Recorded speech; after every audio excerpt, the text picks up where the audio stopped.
The College Football Experience Week 6 preview and draft for 2023 episode on the Sports Gambling Podcast Network is brought to you by Shady Rays. Yes, SGPN is teaming up with Shady Rays for Shady May. Get 50% off Shady Rays using promo code SGPN, and then go to sportsgamblingpodcast.com/shady for your chance to win $500.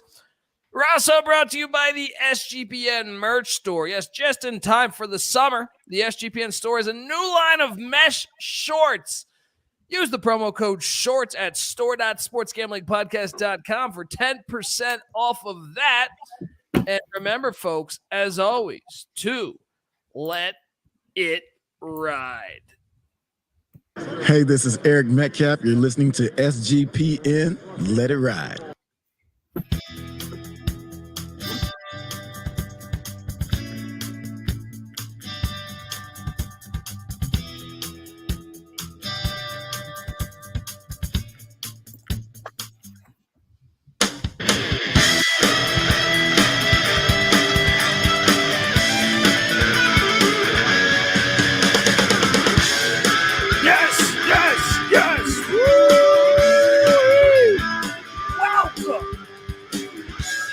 Welcome to the College Football Experience 2023 Week 6 preview and draft. If you haven't listened to the first 5 weeks or first 6 weeks, if you include week 0, go back and check those out. We've been talking college football all off season like we do each and every year. And if you're wondering just who the hell you're listening to, well, my name is Kobe Swinging Database Dan, a.k.a.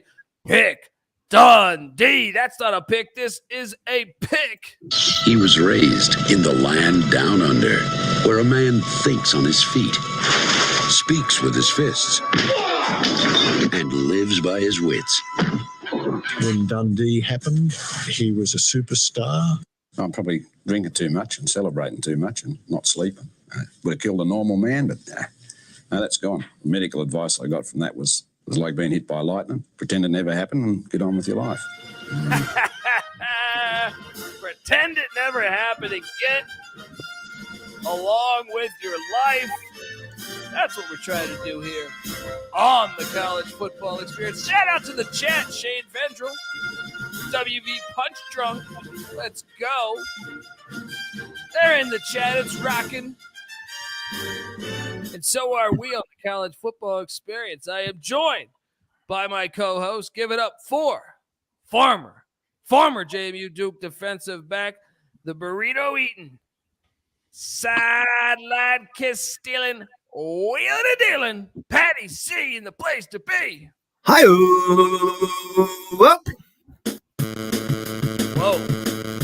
Whoa, buddy.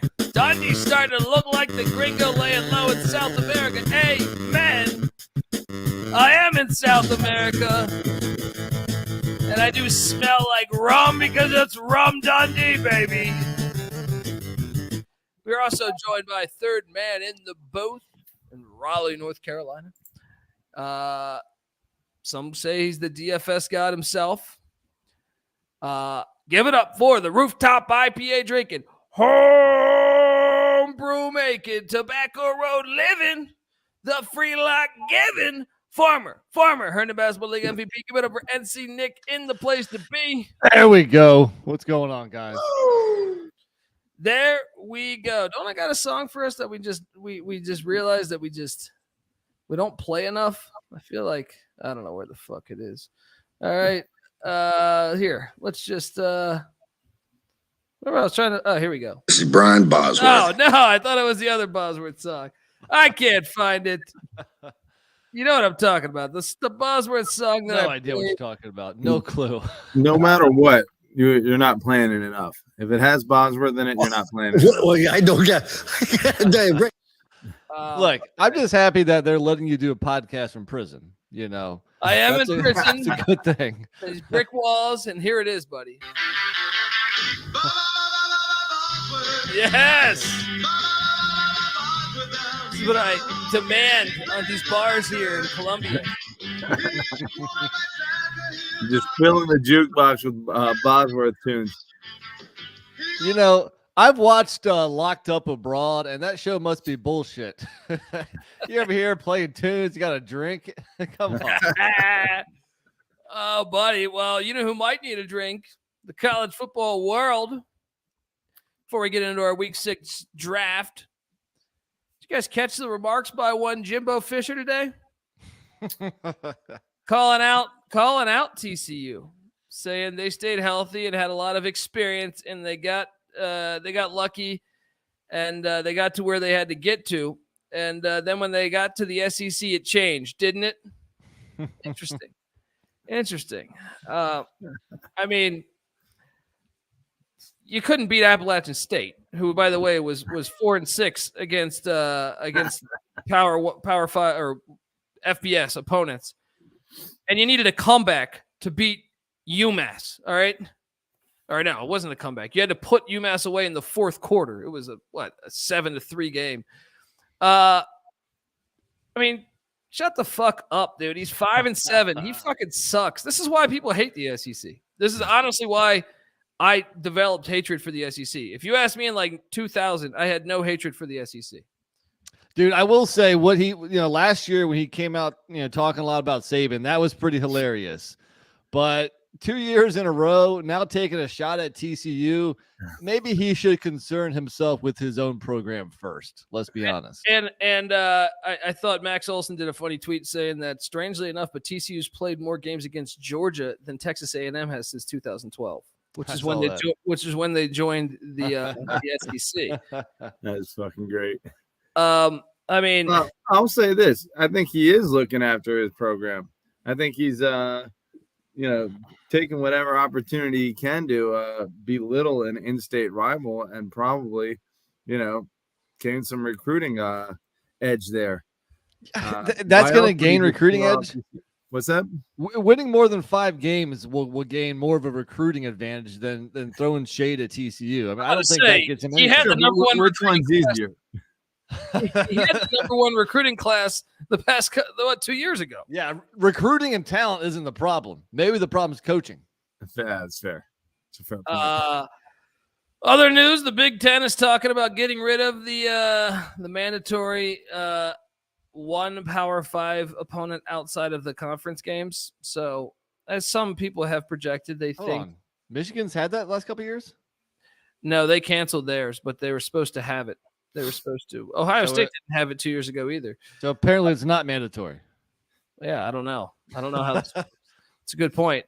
I just don't want to see this. I know a lot of people say, well, the SEC is only going to play SEC games and less games for the ACC, Pac-12, and Big 12 to get in on that pie. I think that's terrible, personally. I think it's terrible for the sport. But if so, fuck you, Big 10. And fuck you, SEC. So hold on, you said why? I missed that last part. Why? Because they're going to 16-game conferences or 16-team conferences, and they're gonna since they're gonna play each other instead of playing the. Why give money to the ACC, Pac-12, and Big 12? I see what you're saying. So it's almost all TV run. Yes, essentially 100%. Yeah. Well, I definitely understand that from a networking standpoint, but does that mean that they're going to play an extra in-conference game? Are they going to a 9-game slate? Definitely. Well, Big Ten's already been doing 9. Yeah, I think the SEC is. Yeah, I think so. That the Big Ten, you're saying, supposedly had a 9-game conference slate and a requirement for one Power 5 9-conference. So, in other words, they are potentially just reducing the number of Power 5 teams they play, in a given year. Well, but I think the real thing is the blow to the conferences of the ACC, Pac-12, and Big 12 because they won't get that highly viewable game. Well, there's nothing stopping the Big Ten teams from scheduling somebody else in the ACC or Pac-12, And if we're moving to an expanded playoff, especially one that has automatic qualifiers, that almost allows you to do whatever you want in the non-conference. So maybe you want to load up on a big non-conference game because it really doesn't affect your chance of getting in the playoffs. You're more optimistic than myself. Hey, you know what? I'm a glass half full kind of guy. All right. I'm sorry. And unfortunately, my glass is empty right here, so I got to pour me another one. I don't know. I just think it all sucks.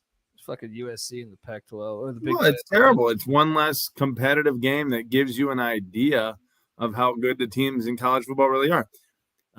It's hard enough with the 10 or 11 Power 5 games to figure out who really is the best at the end of the season, and let alone if everyone is padding their schedules and you have like 10. I mean, that kind of always was a little bit of the threat of, on the flip side of what Nick is saying, like, obviously with the automatic berths, you would think, okay, you can take some chances. It doesn't matter if you take that loss, you're not getting kicked out of the playoff. But if that's the counterpoint, and I know you said there's the strategy for networking purposes, but also it seems like if they're making one less Power 5 game, maybe they're doing it to pad their schedule and pad their record. Yeah. I mean, so right now the Big Ten doesn't have any built-in rivalries where they play an out-of-conference opponent every year, right? I can't think of any. How Iowa State. Well, right, okay, yeah. Gotcha. Well, they better keep shit going. I mean, because that's the real travesty when a big-time rivalry like that goes by the wayside due to TV execs and all this expansion talk and everything. That they better keep that. Yeah, Northwestern Duke. It certainly seems like it lately, doesn't it? And by the way, I was thinking about this as these win totals are dropping. I sent you guys a link with this, and obviously we've got win totals on pretty much every school in the nation. We're gonna have to dive into that. Remember, we're gonna break down all 133 college football teams on the College Football Experience. We do it each and every year, folks. When does that start? June? Early June, buddy. Ooh, and we're not too far away. And, we might just have a brand new feed or two involving the College Football Experience drop into the world. So, also, I mean, that got me thinking, though. I like the number crunch. Last year's TCU team is the only team ever since college football playoff, 2014, so out of 32 teams, they're the only team to play 6 away games and make the playoffs. Yeah. I mean, to give you an idea, folks, that normally I did an average. I added up all the schools that have made the playoffs. And normally it's around 4.4 away games a season. That's pretty remarkable. TCU played 6. There's a list of a bunch of them this year. Colorado plays 6. There's a bunch of Big 12, Pac-12, and Pitt, I believe, is one of the ACC schools that plays 6 away games. Makes you wonder. But, all right, Casey Thompson, quarterback from Nebraska, landed at Florida Atlantic. It's now official, I believe. Is FAU a contender in the AAC, Nick? Well, we talked about that a little bit on the pod we did last week, saying that was a great get for FAU. Are they a contender? I mean, you got to beat Tulane and UTSA first, so I'd say not. ECU. How did I forget ECU? Yeah. So no, they're not a contender yet. They're definitely on at least a second tier. Patty C, you think? I mean, I'm trying to. It kind of caught me off guard. FAU, what was their record last year? They had Willie Taggart. They fired him. They're 5-7. Now Tom Herman comes in town, but Willie Taggart was recruiting really well for them. So Tom Herman will have that talent. Casey Thompson. Yeah, I guess they're not too far removed from Lane Kiffin's, solid run there. A couple, 1 or 2 10-win seasons. So, assuming there's anywhere near a similar level of talent that, especially if Taggart was recruiting well too, then maybe some better coaching will give them a boost. And then my final news before we get along with this draft, Missouri State, their school president says they are eyeing the FBS. There we go. What do you think? Missouri State Conference USA? Well, they just lost Road Rash Face, which is, it's a big blow. It is a big blow. But it's maybe Sunbelt. Could you see Missouri State in the Sunbelt, Nick? Be interesting. I mean, yeah, potentially. I don't know. I think they're probably more Conference USA to start. And honestly, I'm not too familiar with their program. How's their home field advantage? Do people Do people show up and attend? I think they do. I think they do all right. And obviously state institution, and their stadium, I think, seats about 20,000 or so. But it would be interesting to see. I don't automatically think Sun Belt. Maybe it's just Missouri is a state a little bit more north, but then, Missouri is in the SEC. So what the hell do I know? My brother went to Ole Miss, and, I always assumed Missouri was a northern state too, but he said that is a southern state through and through. Missouri population 6.16 million or 6.17 million. It's their number 2 team. That's a decent enough size state that, there is room for the number 2 team in a state of that size to be pretty good.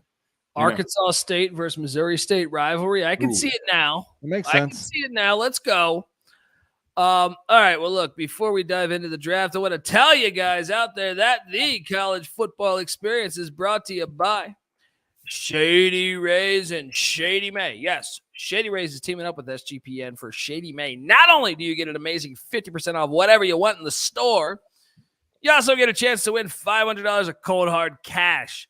All right, Shady Rays got you covered from the sun to the slopes with premium polarized shades, customizable snow goggles, and much, much more. Shady Rays has durable frames, and they also have extremely clear optics for all those outdoor adventures. If you're in the Missouri area, you know what I'm talking about, right? That's not all. Shady Rays offers the most insane protection in all of eyewear. Every pair of sunglasses is backed by lost and broken replacements. If you lose a pair, or, even on day one, or if you break a pair. If you're doing meth in the Ozarks. Yeah, if you're doing meth in the Ozarks and you just nod off and fall off a fucking roof, right? You break your glasses, no problem. You go back to Shady Rays, say my glasses are broken. They're not even going to ask any questions. They're just going to say, boom, here you go. You can wear your Shady Rays with confidence because they have your back long after your purchase. And look, right now, go to shadyrays.com. And use the promo code SGPN for 50% off 2+ pairs of polarized sunglasses. And for our international listeners, Shady Rays has you covered as well with shipping to Canada, Australia, New Zealand, and the United Kingdom. But then after that, take your receipt over to sportsgamblingpodcast.com/shady for your chance to win $500 in our Shady May contest. We're also brought to you by SGPN Shorts. No, not short films. All right, we're talking shorts. You already got your shades. Now it's time to go out and get a pair of mesh shorts for summer, baby. Let your balls catch some of that summer air. You know what I mean? SGPN's got the new line of mesh shorts. Perfect. I have been enjoying those Rum Dundee shorts. See those? I've been out there with those Rum Dum. That's what I'm talking about. Head over to store.sportsgamblingpodcast.com. Use the code SHORTS for 10% off. Get yourself some mesh shorts. You're mowing the lawn. All right. What are you doing? Even if you're hanging out with your girl, your wife, it's just easy access. Going to the strip club. Well, we were just talking Missouri. It wouldn't surprise me if 10% of Missouri, people go to the strip club in mesh shorts. Wouldn't surprise me. Would not surprise me. It's comfortable. You act like they deserve better. You act like the strip club deserves better. That's true. That's true. That's very fair. It should be standard dress code at a strip club. All right. So look, here's our draft.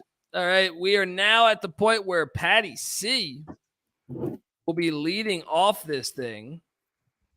NC Nick will be in second. Right? Is that correct? Yeah. Oh, right? Third this. I thought it was third this week. No. Yeah. Oh, no. So it goes Patty C, then me, then you. Yeah. Oh, Patty C, you are on the clock.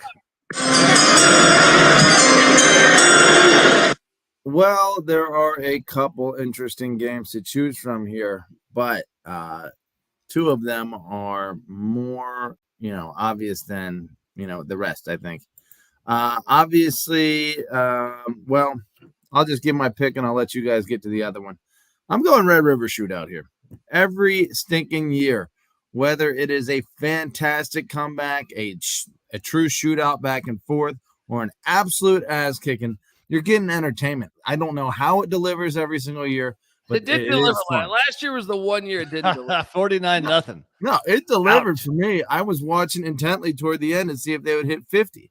I loved every second of it. Interesting. If Dylan Gabriel would have been healthy, it would have been a game. But yeah, this is a clear cut, easy play. I talk a lot of shit about Oklahoma and Texas, well, specifically Texas.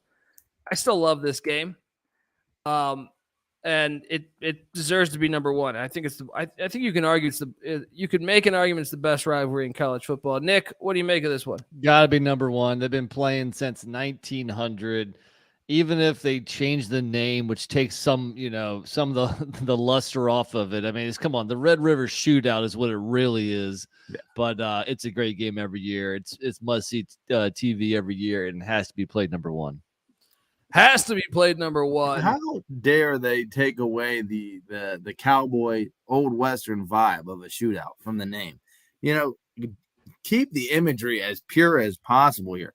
Let's call it what it is. This is fucking Doc Holliday. This is I don't even know who the fucking no, you're right. I mean, we were talking about this pre-episode. We give words too much power here. To take away shootout, like anyone's making the correlation. It's like the Washington Bullets thing. Now the Bullets, like, let me go shoot up a neighborhood because they're named the Washington Bullets. No one ever fucking thinks like that. Yeah. Has it lowered crime? No. Well, DC did get safer though, but that was is that why? That was because Marion Barry stopped getting prostitutes and crack. Right? Anyway, I don't know. I mean, I feel like that's a clear-cut number one. All right, it moves over to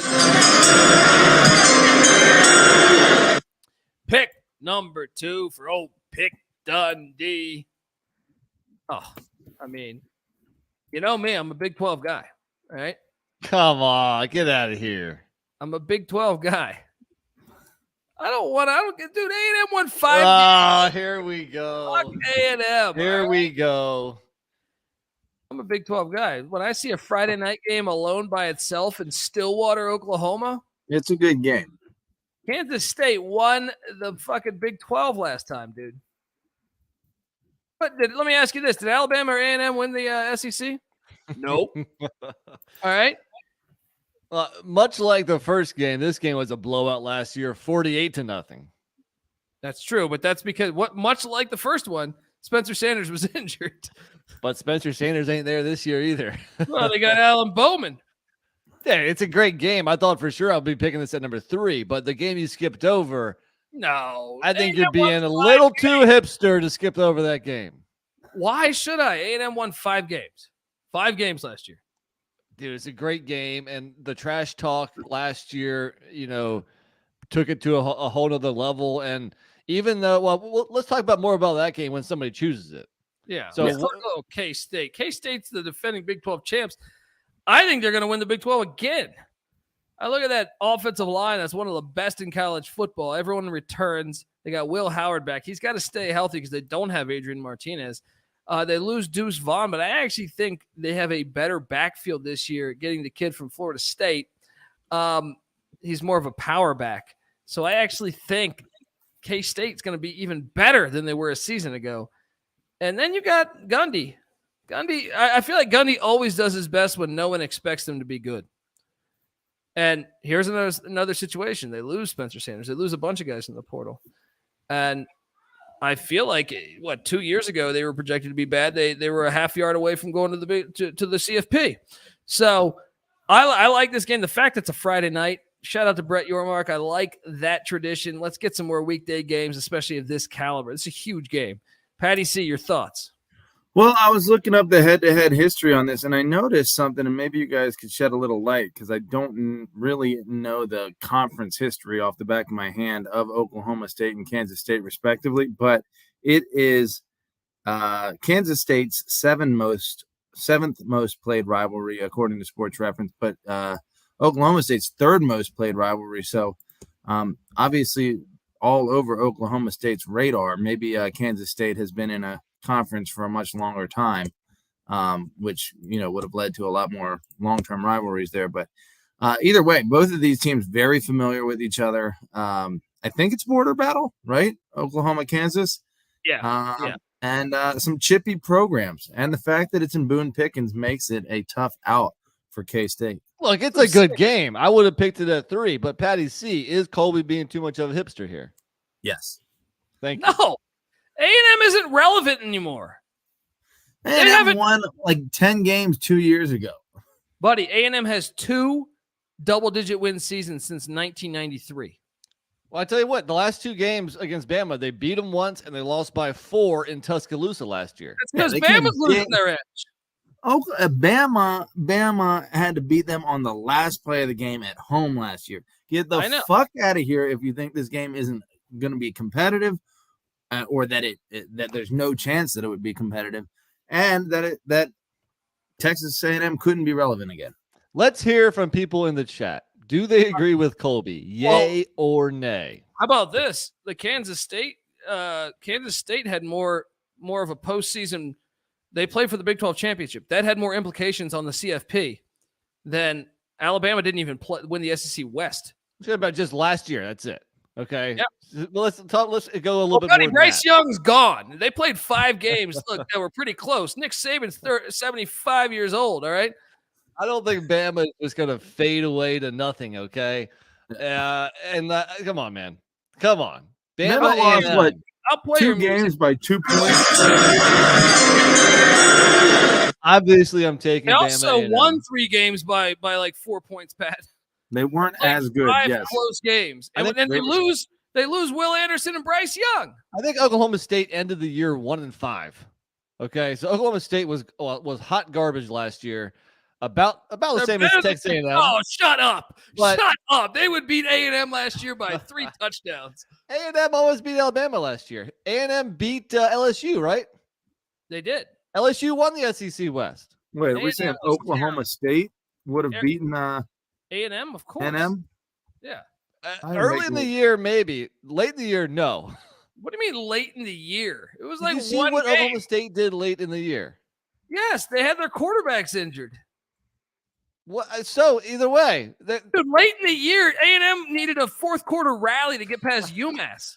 I know A&M is not that great either, but the last time Alabama played there, Bama took an L. Okay, but look at this. What's this standout with? Dude, A&M only had 1 win in the SEC last year. You're right. Oklahoma State probably would have beaten A&M last year. Early in the season. Dude, A&M sucked. They were a horrible team last year. Look at their wins. Their wins were against Sam Houston State, FCS, Miami, who was 5-7, Arkansas by 2 on a freak fucking 95-yard fumble return for a touchdown, and then UMass, and then somehow LSU. LSU is the only one I'll give you credit for. Well, and because maybe they beat LSU because they have some of the most talent in the whole country. So on talent alone, it's interesting. Patty C loves to talk recruiting rankings. I won't step on that for him, but I just think Bama A&M, especially the coaches that are kind of going at it lately, I think that game has to be number 2. Dude, and think about the losses by A&M. Okay, 3-point loss against App State, a 4-point loss against Bama, a 6-point loss against South Carolina, a 3-point loss against Ole Miss, and a 3-point loss against Auburn. They had a couple that were. I was at that Ole Miss game, and they were actually down by like 17. They got their ass whooped. They dressed that up. You got an answer for everything. You're a hater. You're a noted Jimbo Fisher and Texas A&M hater. App State didn't even make a bowl because they played 2 FCS teams. They went 4-6 against the FBS. So take that bullshit, shove it up your ass. It's not better than Kansas State, Oklahoma State. All right, and yeah, Dick Gertzberger's right. Nick Saban's looking like Joe Paterno these days. All right. By the way, there's been a lot of scandals in Tuscaloosa, but I don't think those kinds. Yeah. Yeah. Hopefully, he's not looking anything like Paterno at this point. Wait. Yeah, I'm a hipster. I got a little vape here. I got it at the bar, and I'm gonna do my new. Look at you. It's legal. Right. Yeah. It's legal. Boom. All right. Well, Nick, you played your game. I didn't even play your music, so it's going to jump back to you, Patty C.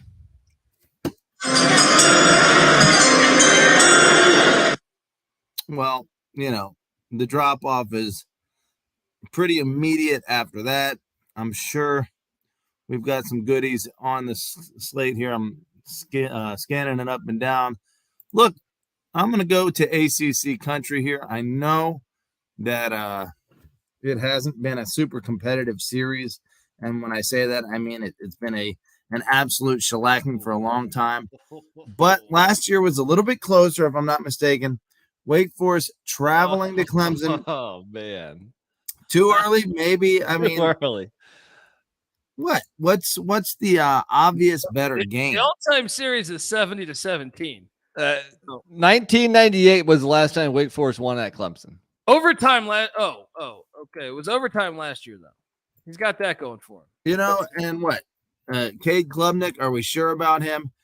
We know that Hartman left, but doesn't Wake Forest reload at the quarterback position a little bit? Always. Dave Clawson knows what he's doing. All right, he knows what he's doing. This game's still ugly, but yeah. In Patty C's defense, I mean, there is a big drop off here, so you had to take something. But I just think if this game was at Wake Forest, you'd play it here. But at Clemson, and Wake's track record at Clemson has been so bad, I had it a little bit further down personally. Well, you got to bang on the door before you finally figure out how hard you got to kick. Right? You knock on it. No one's letting you in, and then boom, you finally kick it down. Is this the year Wake Forest? Best two coaches in the ACC? Mike Elko might have something to say about that. Thank you. Ooh. Would you rank it? Say it again. Kind of trailed off there when you went to your beverage. I said, where would you rank him? I'm curious. No, I mean, I guess you have to go Dabo first with, multiple national championships. But you might be right. Yeah, I would say this game probably does have the two top coaches in the ACC. That's probably a fair statement. There we go, Patty. See, I helped you out. I helped you out there, buddy. Thank you. Tell those dogs to be quiet. All right. Bounces over to Dundee here. Should I just go pick another Big 12 game? They're my favorite. No. Let's go to I'm all over this one. Notre Dame's losing when they head to Louisville, Kentucky. That flag plant is firm. Notre Dame sucks. I got news for you. All right, they're not very good. Better hope Hartman works out, because I was going through stuff all today. I'm sitting there like, you know what? Notre Dame was fairly lucky last year. Played 6 close games, went 4-2 in those close games. And I don't know if that's sustainable. They lose their OC. Now, Sam Hartman comes in. Maybe he can save them. When I look at the wideouts, I don't see much talent. On the offensive line, I see talent always. But on the other side, you got Jeff Brom. And you got the Louisville Cardinals, who I think are flying under the radar. They won 8 games a season ago, and Jeff Brom comes in, bringing some experience. They've been very aggressive in the portal. And I was in arguments this very week with people that thought I might be overrating Brom. And I was saying the job at Purdue he did was incredible, because they twice kicked off their best player on their team for grades. And he had a year with David Blau, his quarterback that's in the NFL, tore his ACL in the first game of the season. He's in the NFL? Yeah, he's on the Cardinals. And so my point is I think Jeff Brom's a hell of a coach, and Louisville will let anybody in. So watch out. He doesn't have to deal with that shit anymore at Purdue. I got Louisville Cardinals beating the Irish at Papa John's, or whatever the fuck they call it now. Nick. Well, Colby, remind me, who had Purdue winning the Big Ten West last year? That was you, buddy. Oh, yeah. Humble tout. Sorry. You know what? It's a good fit. I agree. I think you're overhyping him in year one a little bit, or maybe you're overhyping him a lot. I think it's a great fit. I think he'll do well there, but it might take a little bit of time. I understand his talent level is still pretty high, but I mean, it just takes time. He is my number 3 coach in the ACC, not Mike Elko. That's fair, because Mike Elko's only been head coach for 1 year, so that's fair. And I mean, Duke surprised everybody, including all 3 of us last year. So, but overall, he has won a Big Ten West championship. So, okay, I'll even give that to you.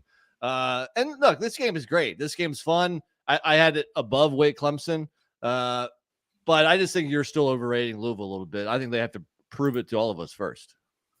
We will see, buddy. Louisville. 8-5 last year, and the win totals that we have are between 7.5 and 8.5 this year. So, it may be me sleeping on them, especially with Brom coming in. Who's the quarterback? Who transferred in there? Sorry to cut you off. Boy from Purdue, Jack Plummer. Oh, the guy from Cal from Purdue. Yeah. Okay. That tends to expedite the the learning curve. Sure, the learning curve a little bit. Yeah. So watch out. We'll see. We'll see. I mean, yeah, that could be a good game. You're right. I like it. All right. NC Nick, it is on you, buddy. With all that little dust up about the picks 2 and 3, we forgot to mention that overall, this is not a great week of college football. There's lots of bye weeks this week.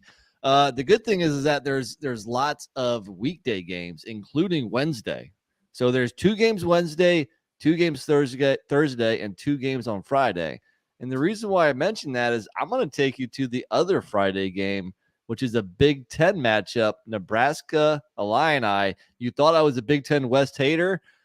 I think this game is fun too, and hopefully they're staggered. So this one's going to be on at 7 Eastern time, and the other one maybe at 9 Eastern time, so I can watch both of them. But I think Nebraska Illinois is a very interesting matchup. You got Rule there, the new head coach.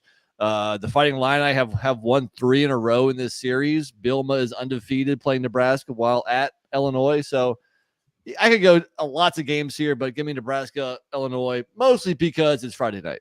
Love those the Friday night of Nebraska, Illinois, Kansas State, Oklahoma State. Hell yeah, definitely. Awesome matchups.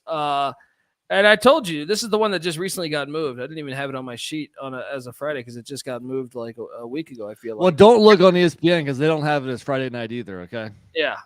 So I love this angle. Illinois loses Ryan Walters. I mean, I think Nebraska lost so many close games over the past couple of years. This is bound to be a close game. I'll put it like that. This is bound to be like a 24-21 type of game. Patty C, what do you make of Nebraska, Illinois? Well, I mean, you got 2 coaches with a tough approach to football. I mean, Scott Frost, I don't think he's a sissy necessarily, but I think he's a man's man. But his brand of football, wasn't always tough when it needed to be. A lot of close losses are indicators of that. Matt Rule, I would call Brett Bielema obviously a coach with an offensive background, being an offensive line kind of guy. But Rule, a lot of defense, and then a little bit, some years as an offensive guy with Temple, and then as a head coach. So I think he's pretty well balanced. Either way, what I think you're going to get from this game is Big Ten football, classic Big Ten football, and at a decently high level. So the fact that both of these teams are trying to take it up to the, tier 2 level of Big Ten football. Yeah. I mean, I like a good fight. It'll be competitive. Yeah. I think it's going to be a ball game. At the same time, guys, most weeks, this doesn't land at number 6. True. Yeah. But having Power 5 against Power 5 weekday games, that adds a lot. Yeah. Agreed. Yeah. So Patty C, it jumps back to you, buddy. Well, there are some games that I might take some ridicule for playing. Look, I haven't forgotten Matt Campbell, right? Matt Campbell is still a good coach. He had some tough outs last year, but prior to last year, he had some, several very good years in a row. So they're hosting the defending national champion. Or national runner-up, I should say, national championship contender, TCU. And look, that's a competitive football game. I don't know what to expect. It's early enough in the season, week 6, that maybe TCU is still, developing the quarterback play. Are we assuming that TCU is going to be dependent on their quarterback and throwing the ball like they were projected to be prior to Chandler's injury? Probably, but I can tell you, I mean, they brought in Kendall Briles on the offensive coordinator side of things. But I can tell you this, buddy. Iowa State's winning this game. All right. Me and Nick were just talking pre-episode. Win totals dropped. I see Iowa State at 5.5. there's no way. Last season they started a quarterback and a running back that were brand new to the team. Really, I mean, they got rated in the portal late. This team last season was a lot better than their record indicates. They were 1-6 in games decided by a touchdown or less. 1-6. That is inexperience. I am going to hammer that over because Hunter Deckers and Matt Campbell are going to have Iowa State playing. They're going to be Matt Campbell, no matter the year, is playing close games every game almost, except the TCU game last year. And honestly, I think they're going to beat them here. I think TCU is due for some regression. I think Iowa State is due. I wouldn't be surprised if Iowa State ends up in the Big 12 championship again. So this game was 62-14 last year. But I do think you might be right, Colby. It's a very dangerous road trip for a TCU team that lost their best quarterback, their best running back, their best wide receiver, all of them drafted. It's funny that Duggan was drafted the last out of those three.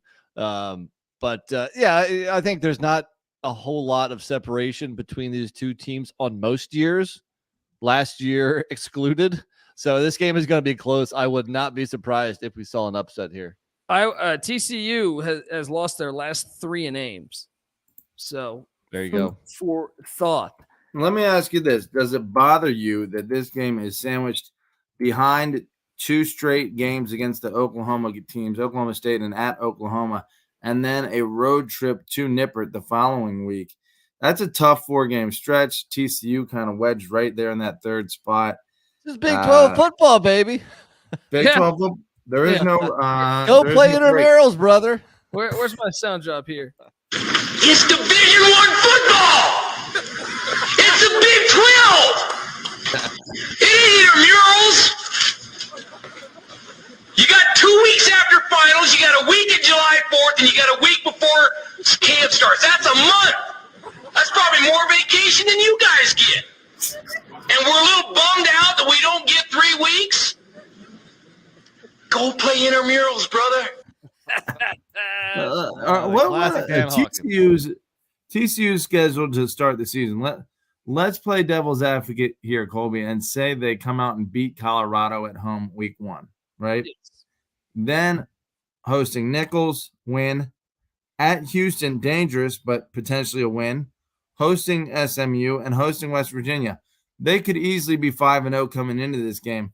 That would be a massive upset to put Iowa State back on track. Yeah, because that could be a kind of a phony 5-0 too, though. I mean, there's some challenges there for sure, but TCU is going to be favored in all 5. Let's just say that, probably by a touchdown. Yeah. All right, it's going back to your boy Dundee.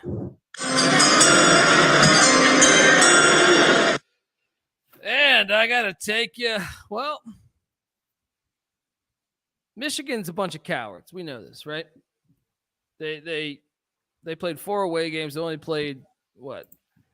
They canceled their series against UCLA. And look, I love Jim Harbaugh. You know that, but I find it ironic that the past 2 years that they haven't played any Power 5 opponents at a conference, they made the playoffs both times. Quinky dink? Yeah, what a quinky dink here. As Michigan, there's something about, I don't expect PJ Fleck to win Big Ten championships, but I do expect him to pull off big upsets. And when I see the Michigan Wolverines are heading into Minneapolis, where the boats row, baby, I see a ball game here. I see this being a ball game. Give me Michigan at Minnesota. Your thoughts, Nick? Over the last 28 games, Michigan is 26-2 against the Golden Gophers. But those 2 wins were in Ann Arbor. So Minnesota has showed they can periodically go on the road and beat Michigan. But they don't have to do that here because they are at home. And look, I think if you're looking at Minnesota and Michigan and their schedule, where are the potential hiccups? The one thing you want to do is look at road games, especially in conference road games. So why not? This game could be closer than expected. Minnesota played Ohio State at home closer than expected a couple years ago. Almost won that game. So it's a decent game. I think it's potential spot for them to catch him. I didn't a couple maybe like 2016 or something. I'm trying to remember when didn't Michigan have like a quarterback sneak to win the game? Yeah, in 2015, Michigan won 29-26. That was a wild one. Minneapolis. So I'm curious. Now Fleck he can pull an upset, didn't he? I think he got Penn State in Minneapolis a year or two ago. So Patty, see what you think of Michigan. I think Fleck's only played Michigan once as head coach of Minnesota. And that was 2020 because the game before that was 2017. I don't think Fleck was at Minnesota in 2017, right? No, I think he was at Western Michigan. But you remember what happened to Minnesota in 2020, right? Oh, that was the COVID year. They got decimated. They had like 45 players out. They got whipped that year at home 49-24, but there's a good explanation as to why. Yeah, Patty C, what do you make of Michigan heading to Minnesota? You know, I should know this off the top of my head, but I don't. Muhammad Ibrahim, did he end up? He's gone. He's in the NFL. He's gone. Okay, so that hurts. And then Tanner Morgan, gone. He's in the indoor football league probably. That might not hurt. Yeah, that helps. I'm a little higher on him than you guys were, but overrated. Maybe. Yeah, I don't know. Those are two big question marks. Ibrahim was like kind of the engine that made that offense go. But I do know that Fleck has been doing this for a while, and he reminds me of Campbell. He always finds a guy. He's got a good eye for athletes and plugs them in, and uses them the right way. So depending on when this game is scheduled, obviously the Nebraska-Illinois game is the Friday night game. So this is probably the top Big Ten versus Big Ten game on the slate. Is this going to be a primetime feature for Minnesota? That would probably help. I get so used to seeing Michigan kick at 9 a.m., and I think a sleepy fan base kind of kills Minnesota here. But if this is a night crowd, then it could be a live setting. There we go. All right, Ed.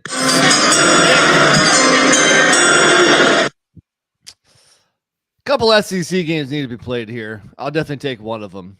LSU at Missouri. They've only played twice as SEC opponents. The last one in 2020, Mizzou won at home 45-41. Mizzou in Columbia is dangerous, just as Georgia. Mizzou played Georgia better or closer than everybody other than Ohio State last year when they played at home, almost beat Georgia.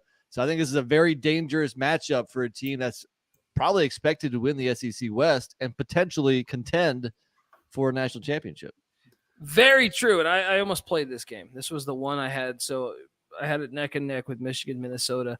My thing is this. The SEC continues to do favors for their name brands because if this had been like 3 weeks later, Columbia, Missouri can get pretty fucking cold. And I feel like it's still in a sweet spot for them to play LSU, so there's no true advantage for Missouri besides it just being in Columbia. But you're right. They won last time. So, hey, stranger things have happened. They are a better team. They're a much better team, I feel like, at home. Patty C, what do you make of LSU at Missouri? You know, this is one of the games on Missouri's or LSU's schedule that is just keeps me from thinking of them as a true national championship contender. There's just dangerous games like this. This is on the second end of a back-to-back. They go to Ole Miss the week before. Thank you for making that point. That point is key too. They're at Ole Miss the week before. This is a tough spot. Yeah. I mean, I feel like LSU is gonna their over under or for their season win total is 9.5 on all the sites. So I'm taking the under on them. I feel like there's 3 or 4 losses on this schedule here. And this could be one of them. It's a very dangerous spot for them. And Missouri, you know, even though they are one of the sleepiest teams in America, they're better than we give them credit for, I feel like. So this is the type of game that we need to be careful about sleeping on Missouri on. The thing is this, man, is if it was cold weather, I really could see them losing this game.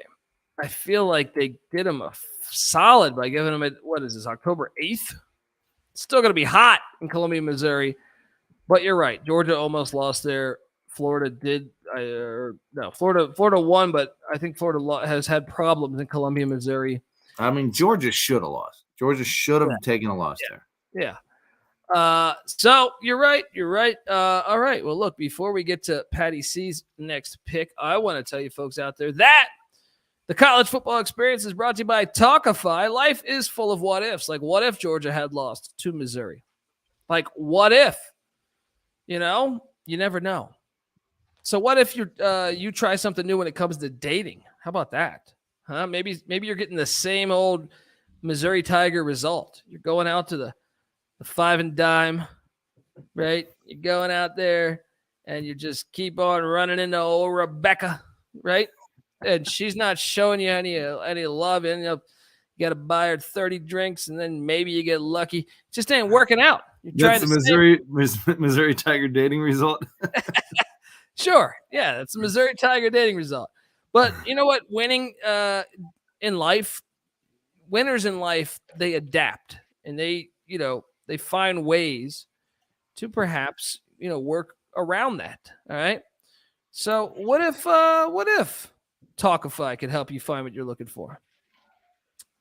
Perhaps you're having a hard time meeting great people to date. I mean, I don't know. It's time to say goodbye to swiping and bring back the human touch to dating with Talkify, because confidence is key when it comes to dating.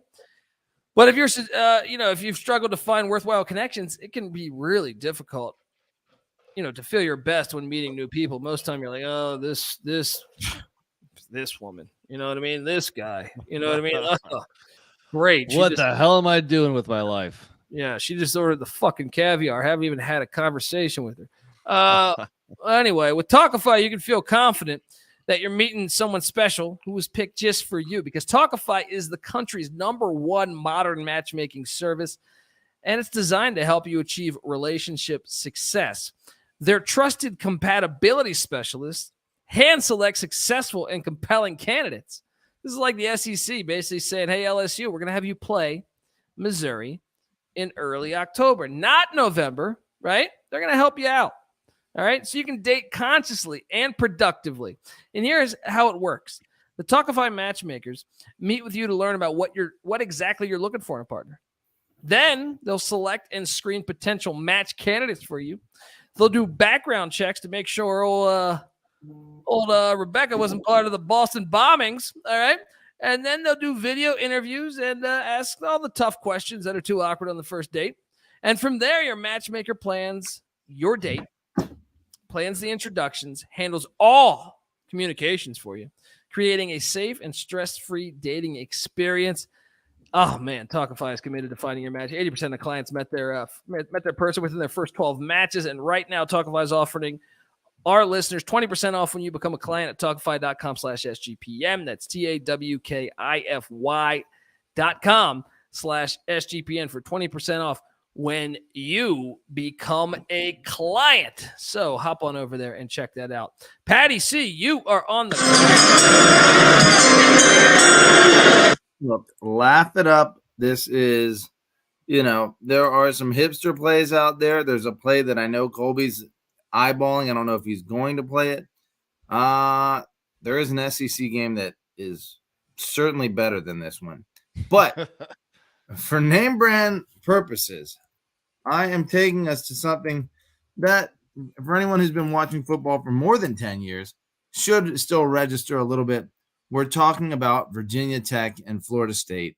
A repeat of the 1999 or 2000 national championship game, a rematch. Since then, they've played numerous times, obviously. But it wasn't that long ago when these teams had some decent success. In fact, in the first 10 years of the ACC championship game, starting in 2005, these two teams combined for 10 appearances, including 2 against each other. So, look, these are the staple programs of the ACC. Whether the ACC is down or not, these are the teams that are supposed to be carrying this conference, and they're fun brand names, and they have a little bit of a chippiness toward each other. It's not, it's not super developed hatred, but there's a little dislike. I can tell you this. All right. Virginia Tech won the last game in Tallahassee. You got that going for you. But that national championship should have never fucking happened. That was a disgrace. But honestly, it was I'm still appalled by the fact that Nebraska plays in the Big 12 and goes 11-1, I think it was, and then beats the team they lost to in the Big 12 championship, and they put in Virginia Tech in the Big East. That would be like taking UCF over Alabama. Oh wait. Either way, been UCF over Alabama's strongest advocate. You should have loved that, Colby. No, not for Alabama. It was to get in the playoff. It wasn't. What's the disgrace about that year is not that Virginia Tech and Florida State, both undefeated teams that had spectacular years, made the playoff. Is that we had a two-team playoff or a BCS national championship game and a great team in Colorado that might have been the best team in the country got left out. No, that was 2002, buddy. This is 99. Nebraska got robbed. Oh, Nebraska would have beat both of them, in my opinion. And they had the loss because they played a much better conference. The ACC sucks. The Big East sucks. So it was like, okay, here's two teams that Usually, Colby is rooting for the undefeated team in the smaller conference. Yeah. Hey, Colby, why is he on the other side of this one? Because I just felt like I honestly felt like the Big 12 was the best conference that year. And the best team in in my opinion, the best team in college football they won their conference. And I hate Nebraska. You guys know this, but they were the best team in the nation that year. And that same Nebraska team played a little old Big East team 2 years later in the national championship and got their shit pushed in Miami against Nebraska. 2 years later, do you want to go back and quote 85 and 87? 2 years? You're going all the way back to 87? All right, let's listen and talk about the game you mentioned, Patty C. Okay. Yes. Yeah, it's kind of crazy that since Beamer retired, they've only played once. And that was a game Colby was talking about where Fuente got the best of Taggart back in 2018. But this game is really how is Virginia Tech going to look this year? They went 3-8 last year. Maybe they would have went 4-8 because they had Virginia on the schedule, which didn't happen due to the what happened there.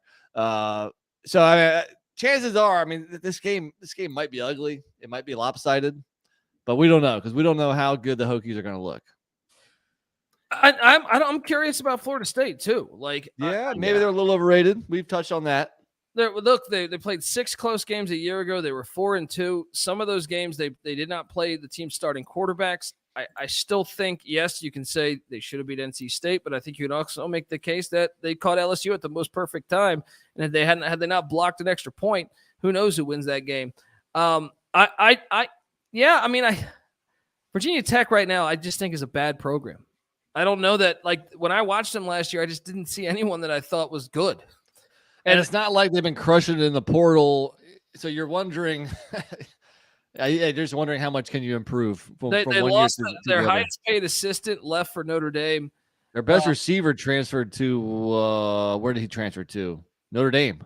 Yeah, Notre Dame. Probably things are looking bad in Blacksburg. I'll give you that. And the fact that this game is in Tallahassee means it's probably not going to be that competitive. So maybe it was a bad play. Either way, 2 big brand names, but Brett Pry year 2.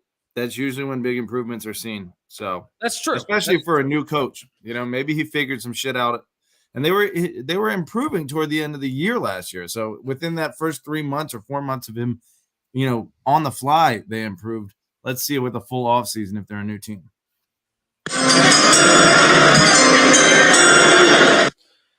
All right, I am going to take you. Man, there's a lot out there that I like. A lot out there. I know you guys are trying to say it's a shitty week. Not with old Dundee here, all right? I like a lot of these matchups. Sort of. I'm going to take you. Thinking deeply right now. I'm going to take you to Lawrence, Kansas. I'm a Big 12 guy now, all right? It's a good play. UCF. And whether it's John Rice Plumlee, whether it's Timmy McClain, whoever the fuck it is, they're an interesting team. They're an interesting team this year. And then you got the Kansas Jayhawks, who I think, Leipold is killing it as far as, each year just improving and improving and improving. And if Jalen Daniels can stay healthy, maybe you get a Heisman future on him because the guy is a fucking stud. Let me ask you this. Where would you put him among best quarterbacks in college football coming into the year? Good question. I think you can find a spot like top 15 or so, but a Heisman on a quarterback from Kansas, you have Kansas winning double-digit games. I mean, I'm just saying they were talking. People were saying, who is this kid Daniels before he got injured? I think they were starting to consider him as a Heisman candidate. Well, let's talk about what it takes to win a Heisman. You better be in the hunt for the college football playoffs. I don't know if Kansas is there yet. Not necessarily. You better start the season most of the time in the top 10 of the Heisman watch list. That's not always true. Obviously, some freshmen have won it, but it helps a lot. But he had a good year last year, so he should be a little bit on some people's radar. Well, when healthy, the guy has been a fucking stud. He threw for 544 yards in the bowl game against Arkansas, guys. 5 touchdowns. Whew. All right. That's against your SEC defense there. All right. Arkansas's defense was awful last year. I don't give a shit. I don't think Bryce Young did that. He's also criminally underpriced in DFS most of the time. So you can usually get Daniels on the cheap, and I don't know why, because he does produce. I threw for over 325 against Duke. That cap is his top 10. I definitely think he is top 10, man. If you could, let me say this: Jason Bean stepped in and played well, which to a lot of people I think would say, okay, it's a system thing. Daniels, benefited from good coaching, but to me that makes him a legit quarterback. He's clearly got the athleticism, but if he's got good coaching to go behind it, then yeah, he's a good player. Jason Bean came in and passed well. He did not run like Jalen Daniels did, and I thought he still ran pretty well. He's different. He's different though. Yeah, he's not the same. Yeah, nowhere near as dangerous with his legs. Yeah, he still has some mobility, but nowhere near as dangerous. Well, that's why they lost all those games, I believe. Like they started to lose every game because of that. The difficulty in schedule ramped up as well. But sure, the better quarterback was hurt. Yeah, that's going to hurt. Who's the guy that went from Texas to Nebraska? Casey Thompson. Is that Florida Atlantic now? Yeah, he kind of reminds me of Casey Thompson. Jason. Who does? Oh yeah. Okay. Yeah. Okay. I thought you were going to say Daniels doesn't. No. Okay. But yeah, I think this matchup's exciting, and I just wonder what essentially will be Kansas this year. We saw the improvement. What the win total was at flat 1 or 1.5. He wins 2. Then last year it was at 3.5 or something. He wins 6, almost wins 7, loses in the bowl game in overtime, and that's with their best player being out for 5 games. He is small, so you got to be careful that he's not injured for this game. But if he's healthy, some athletes playing football here. Yeah, and I just think another year in that system, I think this could be the big year for Kansas to make the next jump. And then UCF with Bryce Plumlee, who knows? Nick, what do you make of it? I mean, I do like the game. I like some of these new Big 12 matchups, but just in general, I'm tired of you talking up the Big 12 in this episode alone. And in general, right now I demand more Terrell Furman on the college experience, because this is becoming like the Big 12 haven over here between you and Moneyline Mac. I'm a little tired of it. Yes, the Big 12 is a good conference. You guys are almost becoming like SEC conference football fans, which is annoying. Buddy, I played Notre Dame Louisville. That's ACC, because Notre Dame's your fringe little fucking team. They're in the ACC, but they're not. Yes, but 3 or 4 times in this podcast, which is only an hour long, you've mentioned your love for the Big 12. Yeah, because it's fucking better. It's better than the ACC. Lawrence, Kansas for college football is the equivalent of Portland, Oregon for music. It is hipster central. Look, I left you some ACC games. There's Georgia Tech, Miami out there. There's Boston College Army. So you go play. I'm going to go SEC with my next play if we're done talking about this one. But overall, it's a decent game, and yeah, I do like some of the new matchups. I think this is an intriguing game, which could have a whole lot of offense.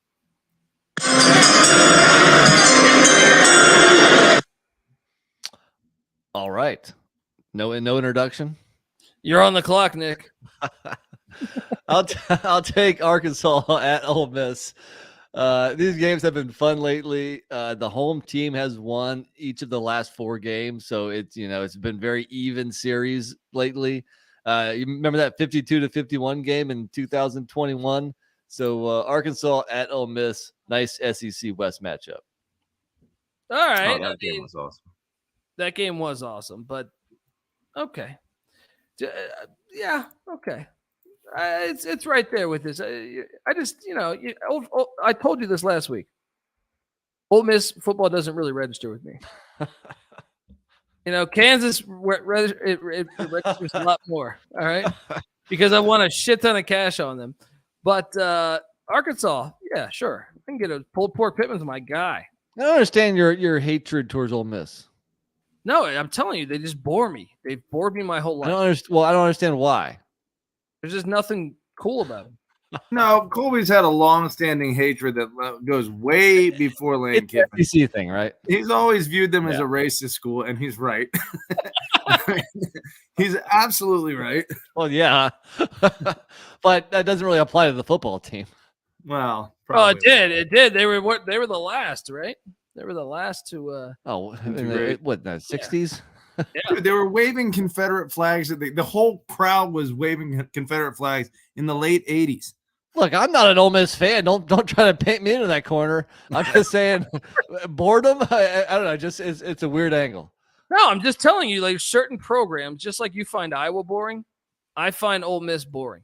And it's kind of like Texas Tech without Leach. You know what I mean? Without Leach, Texas Tech's kind of boring to me. Dude, Lane Kiffin is anything but boring. Oh no, he's a fake. He's not fake. Okay, you could argue him as a fake, but he's not boring. No, throw the clipboard in the air. Is that supposed to get me excited? Yeah. You know what I mean? The mustard in Tennessee? Wherever Lane Kiffin goes, the circus follows. It's interesting. Yeah. But now you can talk me into pulled pork Pittman. That's my guy. All right. Love some Sam pulled pork Pittman. Colby's defensive against Lane Kiffin's boyish good looks. He wants a salt to the earth guy. Pulled pork Pittman, Mike Leach. Trust fund, baby. Yeah, you're threatened. You're threatened by Lane Kiffin. Admit it. Oh man. Well, Lane was a friend of Leach, so look, any friend of Leach is a friend of ours. But I like Arkansas. I've always kind of rooted for the Arkansas Razorbacks, so I like it. Patty, how has Arkansas not been boring, but Ole Miss has? When they had Houston Nutt and they were running the Wildcat way before everybody, even before the NFL was doing that shit. Oh, that was fun. That ground game with Felix Jones and Darren McFadden, that was nasty. Yes, remember they had Matt Jones too. He would be quarterback. Played receiver for the Jags. It got caught with coke. It's okay. It's a floor. Come on. Patty C, what do you make of Ole Miss and Arkansas? Well, it's a game that's always very competitive. It's either 7 of the last 10 or 7 of the last 11 that I just looked at have been within 4 points of each other. So 4 or 5 points. So obviously a 53-52 game back in 2015, a 51-52 game in 2021. So they have some shootouts, some high scoring shootouts, and they're right in each other's backyard. And they kind of are in the same place in the pecking order of SEC football, which is basically tier 3, Yeah. But they can both pop up and have a great year. I feel like Ole Miss has had a little more success lately, but they're right at the same level. So competitive state flagship SEC football. There's going to be a big ass crowd. Their border battle. Fucking A. This probably should have been played higher. College football, baby. Look, so hang on 1 second. This is going to conclude part 1, but just stand by. Hang on for 1 second. And we're back on the college football experience. This is part 2. It's the B-side where things get loose. Patty C and myself just heard NC Nick spit a bunch of gibberish about Arkansas and Ole Miss being a great rivalry. But I am excited to watch that game. I wish it was in Fayetteville, though. I wish it was in Fayetteville. But it's not. The what do they call that? The what's the walk they have? Hotty Toddy. Grove. Grove, yeah. The Grove. It's a great environment for college. My brother graduated Ole Miss. He said, "There's no party better." They may lose the games, but they never lose the party. Yeah, that's the motto. If you're white. I'm joking. But seriously, I mean, obviously they were the last school to do that. Yeah, I can't like them. Fucking, they're just a forgetful team. You know what I mean? Hail State. We're Hail State all day here. All right. Archie Manning.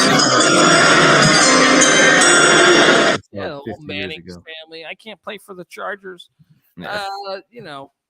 Bitches. There's a lot to hate about it. Next, we go to you, Patty C. What are you doing here? Well, I'm taking us to the defending Big Ten West champions hosting the Hawkeyes of Iowa in what will be, I don't know what Ryan Walters is going to bring. I'm assuming the defensive background is going to make this a slugfest, but dial me in.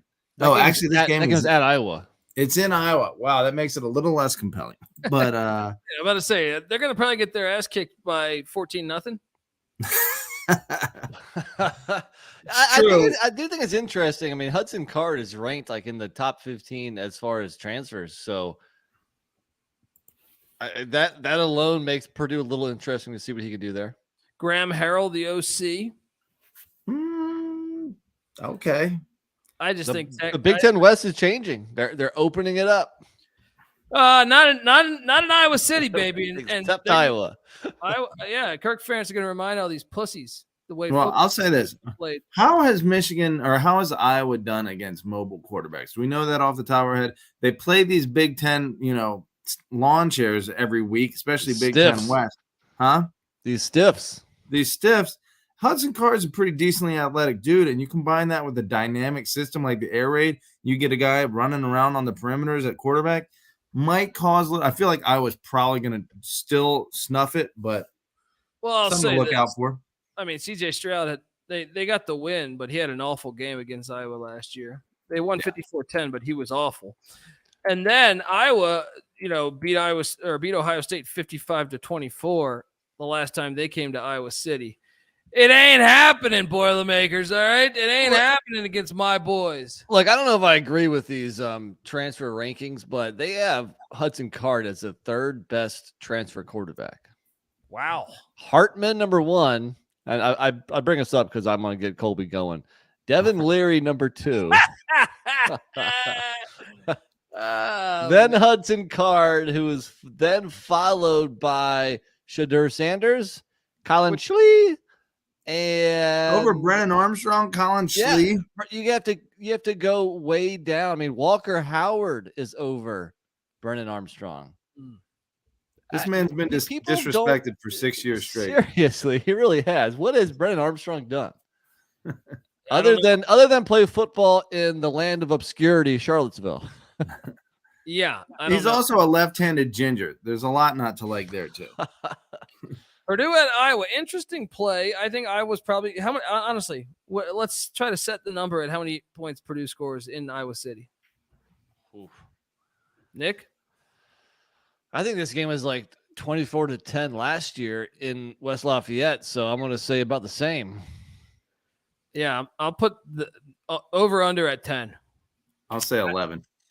Okay. All right. It jumps over to Dundee.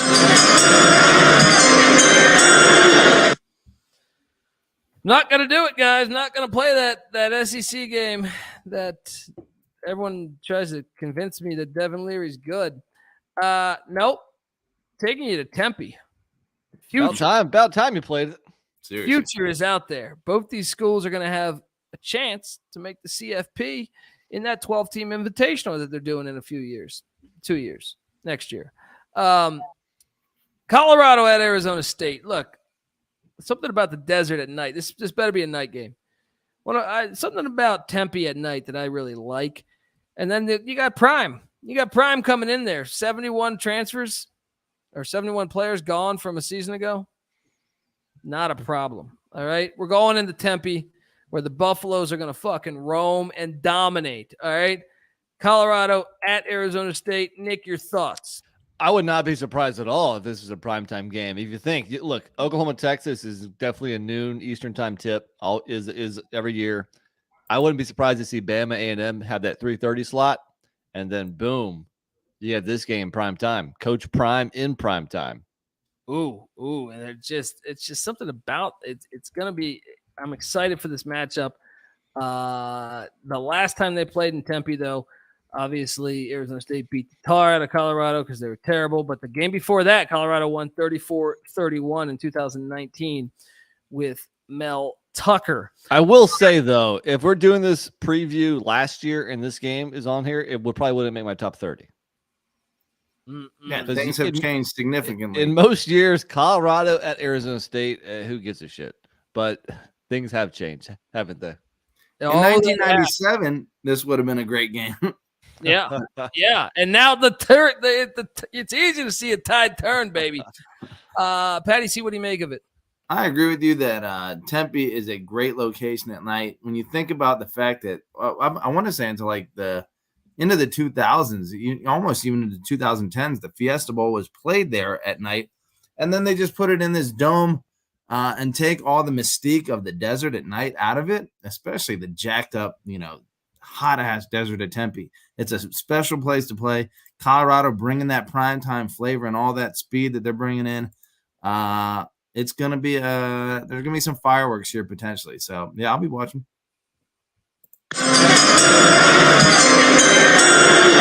NC Nick, you're on the clock. So there may be a game or two I might want to watch more, but as far as the best games, I have to play this one here. It is a Big 12 matchup. See, I'm fair. You guys say I'm a Big 10 West hater, but the first game I picked was Nebraska, Illinois. You say I'm a Big 12 hater. We joke around about that, but I'm quite fair, if I could say so myself. Texas Tech at Baylor. The game's been going on since 1929. It's the Butt Bowl. It's the Butt Bowl. There you go. The series is 41-39-1 in Baylor's favor. I mean, how close can you get it? There was a big win in Lubbock. Baylor won last year, 45-17, kind of surprising, but it's a good matchup. It's, Baylor won the Big 12 2 years ago. I think Texas Tech's over-unders at like 7.5 or something. So people expect a lot of things from the Red Raiders this year. So there you go. Texas Tech at Baylor, the Butt Bowl. Gotta love that one. And, this is a rivalry game. So, and with Oklahoma and Texas leaving, Oklahoma State, we won't have Bedlam. We won't have the Red River Shootout. What will be the best rivalry in the new Big 12? Is it this? I mean, TCU Baylor. What about Kansas State? Sunflower Showdown or Farmageddon, Kansas State, Iowa State. It's a good one. That is a pretty big blow losing those two other ones, though, isn't it? Yeah, it's tough. So Texas Tech at Baylor, maybe we can get this thing going. Maybe it's a preview of this year's Big 12 championship. I just wonder how much national appeal this game has. I think this is kind of your under the radar hipster game. It's true, but those same people are the same people that I don't know. Watch, for the good folks of Texas, it's interesting. Yeah, that's what I'm saying. In the Waco, come on, Patty. See what do you make of it? Well, I mean, Texas Tech is really West Texas's only team. Baylor is kind of, I guess, I wanted to make it a battle of the two most Western teams in Texas, but all those other teams are kind of stacked in with each other. All that to say, I guess you have an offense versus defensive matchup here with Aranda and McGuire going at it, which will come out on top. What happened in last year's game? Did you guys already mention that? 45-17, Baylor won in Lubbock. Yeah, Colby has mentioned that Aranda has this, he's just ahead of the curve in terms of these newfangled offensive coordinators. And so will he have their number again? Of course, Baylor as a program is further along, so that could be part of it. But it will be entertaining, and I think it's played in the right place here. All right. Well, look, before we get to Patty C's next pick, I want to tell you that the college football experience is brought to you by Shady Rays and Shady May. Yes, Shady Rays is teaming up with SGPN for Shady May. Not only do you get an amazing 50% off anything in the store, but you also get a chance to win $500 of cold, hard cash. And right now, for our international listeners, Shady Rays has you covered as well with shipping to Canada, Australia, New Zealand, and the United Kingdom. So go to ShadyRays.com. Use that promo code SGPN for 50% off 2+ pairs of polarized sunglasses. Then take your receipt to sportsgamblingpodcast.com/shady for your chance to win $500 in Shady May contest. We're also brought to you by SGPN Shorts. Yes, you've already got the shades. Now it's time to get a great pair of mesh shorts for the summer. Look, mesh shorts are great. You can take them. There's pockets. It's all that good stuff. You can play basketball in them. You can jump in a fucking pool with them. You can do anything. You can take them anywhere. That's what's so great about them. And SGPN just dropped a new line of mesh shorts perfect for any summer activity. So, look, if you're like me, don't know when you're going to be jumping off a diving board, you know what I mean? Just wear some mesh shorts. You got it all figured out. All right? Boom. Head to store.sportsgamblingpodcast.com. Use the code SHORTS for 10% off today. All right. We are back, and Patty C is on the clock. Already playing some questionable plays here, but I'll take you to a game. We're going out west in what has been a competitive series all time. California leads this series 38-36 against Oregon State. They have won their last 2 at home against Oregon State. Check that. 2 of their last 3 at home against Oregon State. So there is potential, even though they took a step backward last year at 4-8, and Oregon State obviously had that 10-3 record. The teams may be going in opposite directions, but maybe Cal can rebound here, and it's a tough spot. I don't know. Is Memorial Stadium a tough spot to play anymore? I think it can be. I think it can be, even if it's sleepy. But it's funny talking to Phil Steele the other day, and he is very high on the California Golden Bears this year, and I think he has great reason. They were they played 7 games by a score or less a year ago. They were 2-5 in those. One of those was a 7-point game at Notre Dame. I think, and you got to remember, Wilcox went youth movement. He went youth movement, played a lot of the freshmen and sophomores last year. So Phil Steele's saying the California Golden Bears, he thinks, are going to be a player in the Pac-12 this year. That makes this game compelling to me. And that stadium, despite all those hippies dropping acid in the forest up there and right next to the stadium, that stadium's like easily one of the coolest looking stadiums in college football. Oregon State at Cal. Nick, what do you make of it? Yeah, I think situationally speaking, Oregon State hosts Utah on a Friday night the week before this.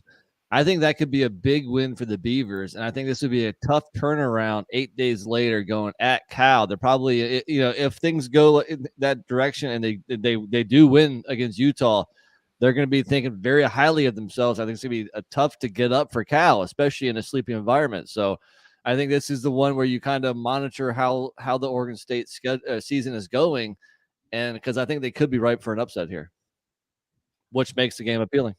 Yeah, definitely. All right. Nice Beaver. I'm not playing that game that I find boring. I'm not doing it. I'm just chuckling at our guy D. Bettis in the house. What's he saying? I'm taking you to let's go further down California.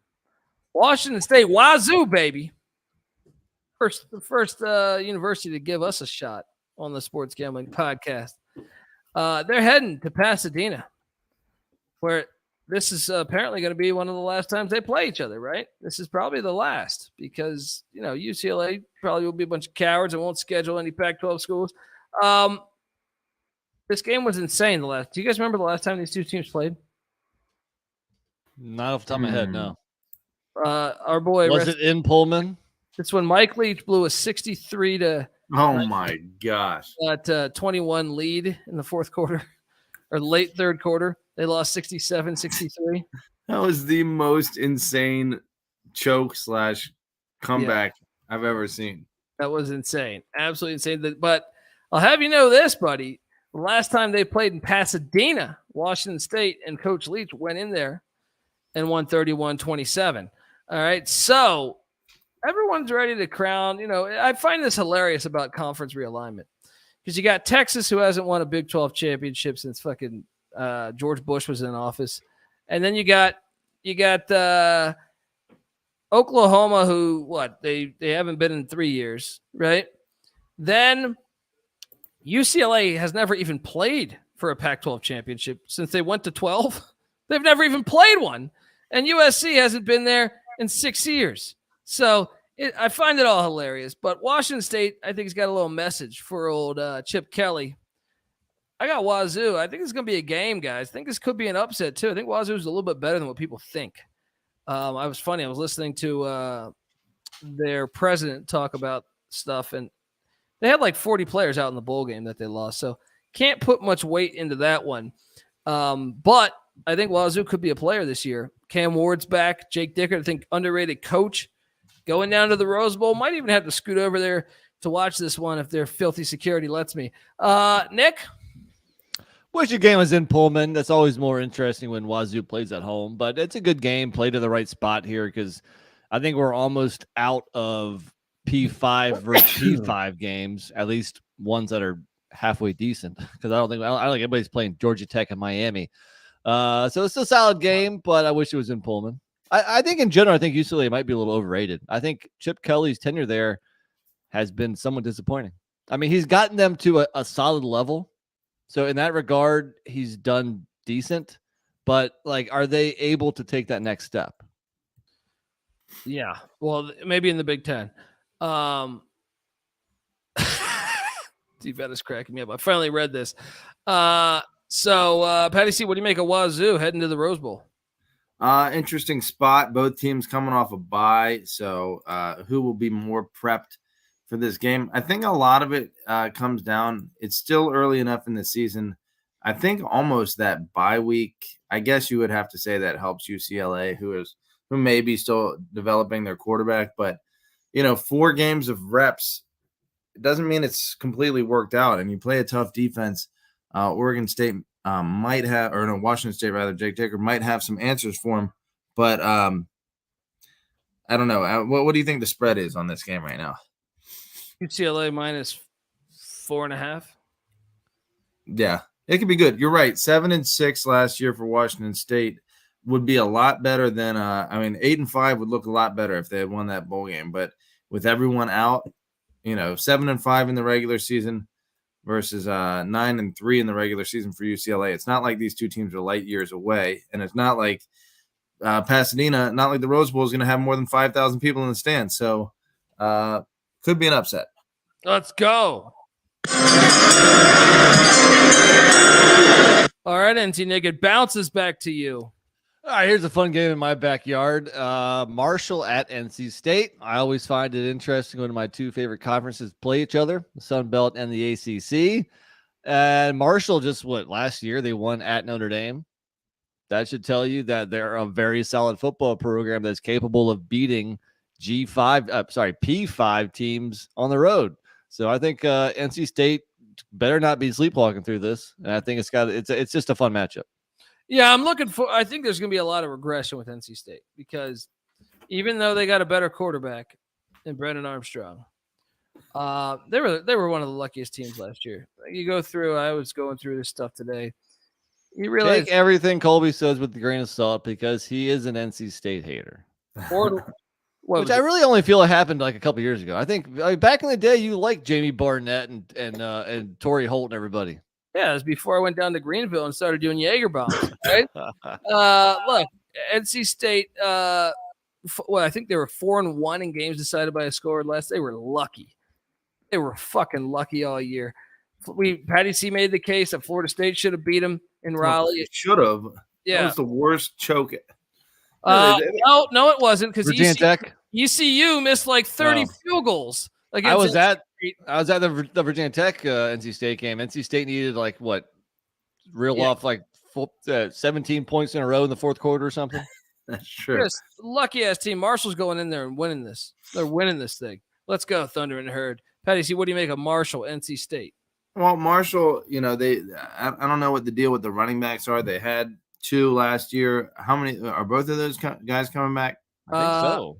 I don't know about Ali, but the guy, the 5-star from Florida State that they got is coming back. I'm drawing a blank. Okay. Well, he was pretty good. In fact, I want to say he was leading the nation in rushing at one point.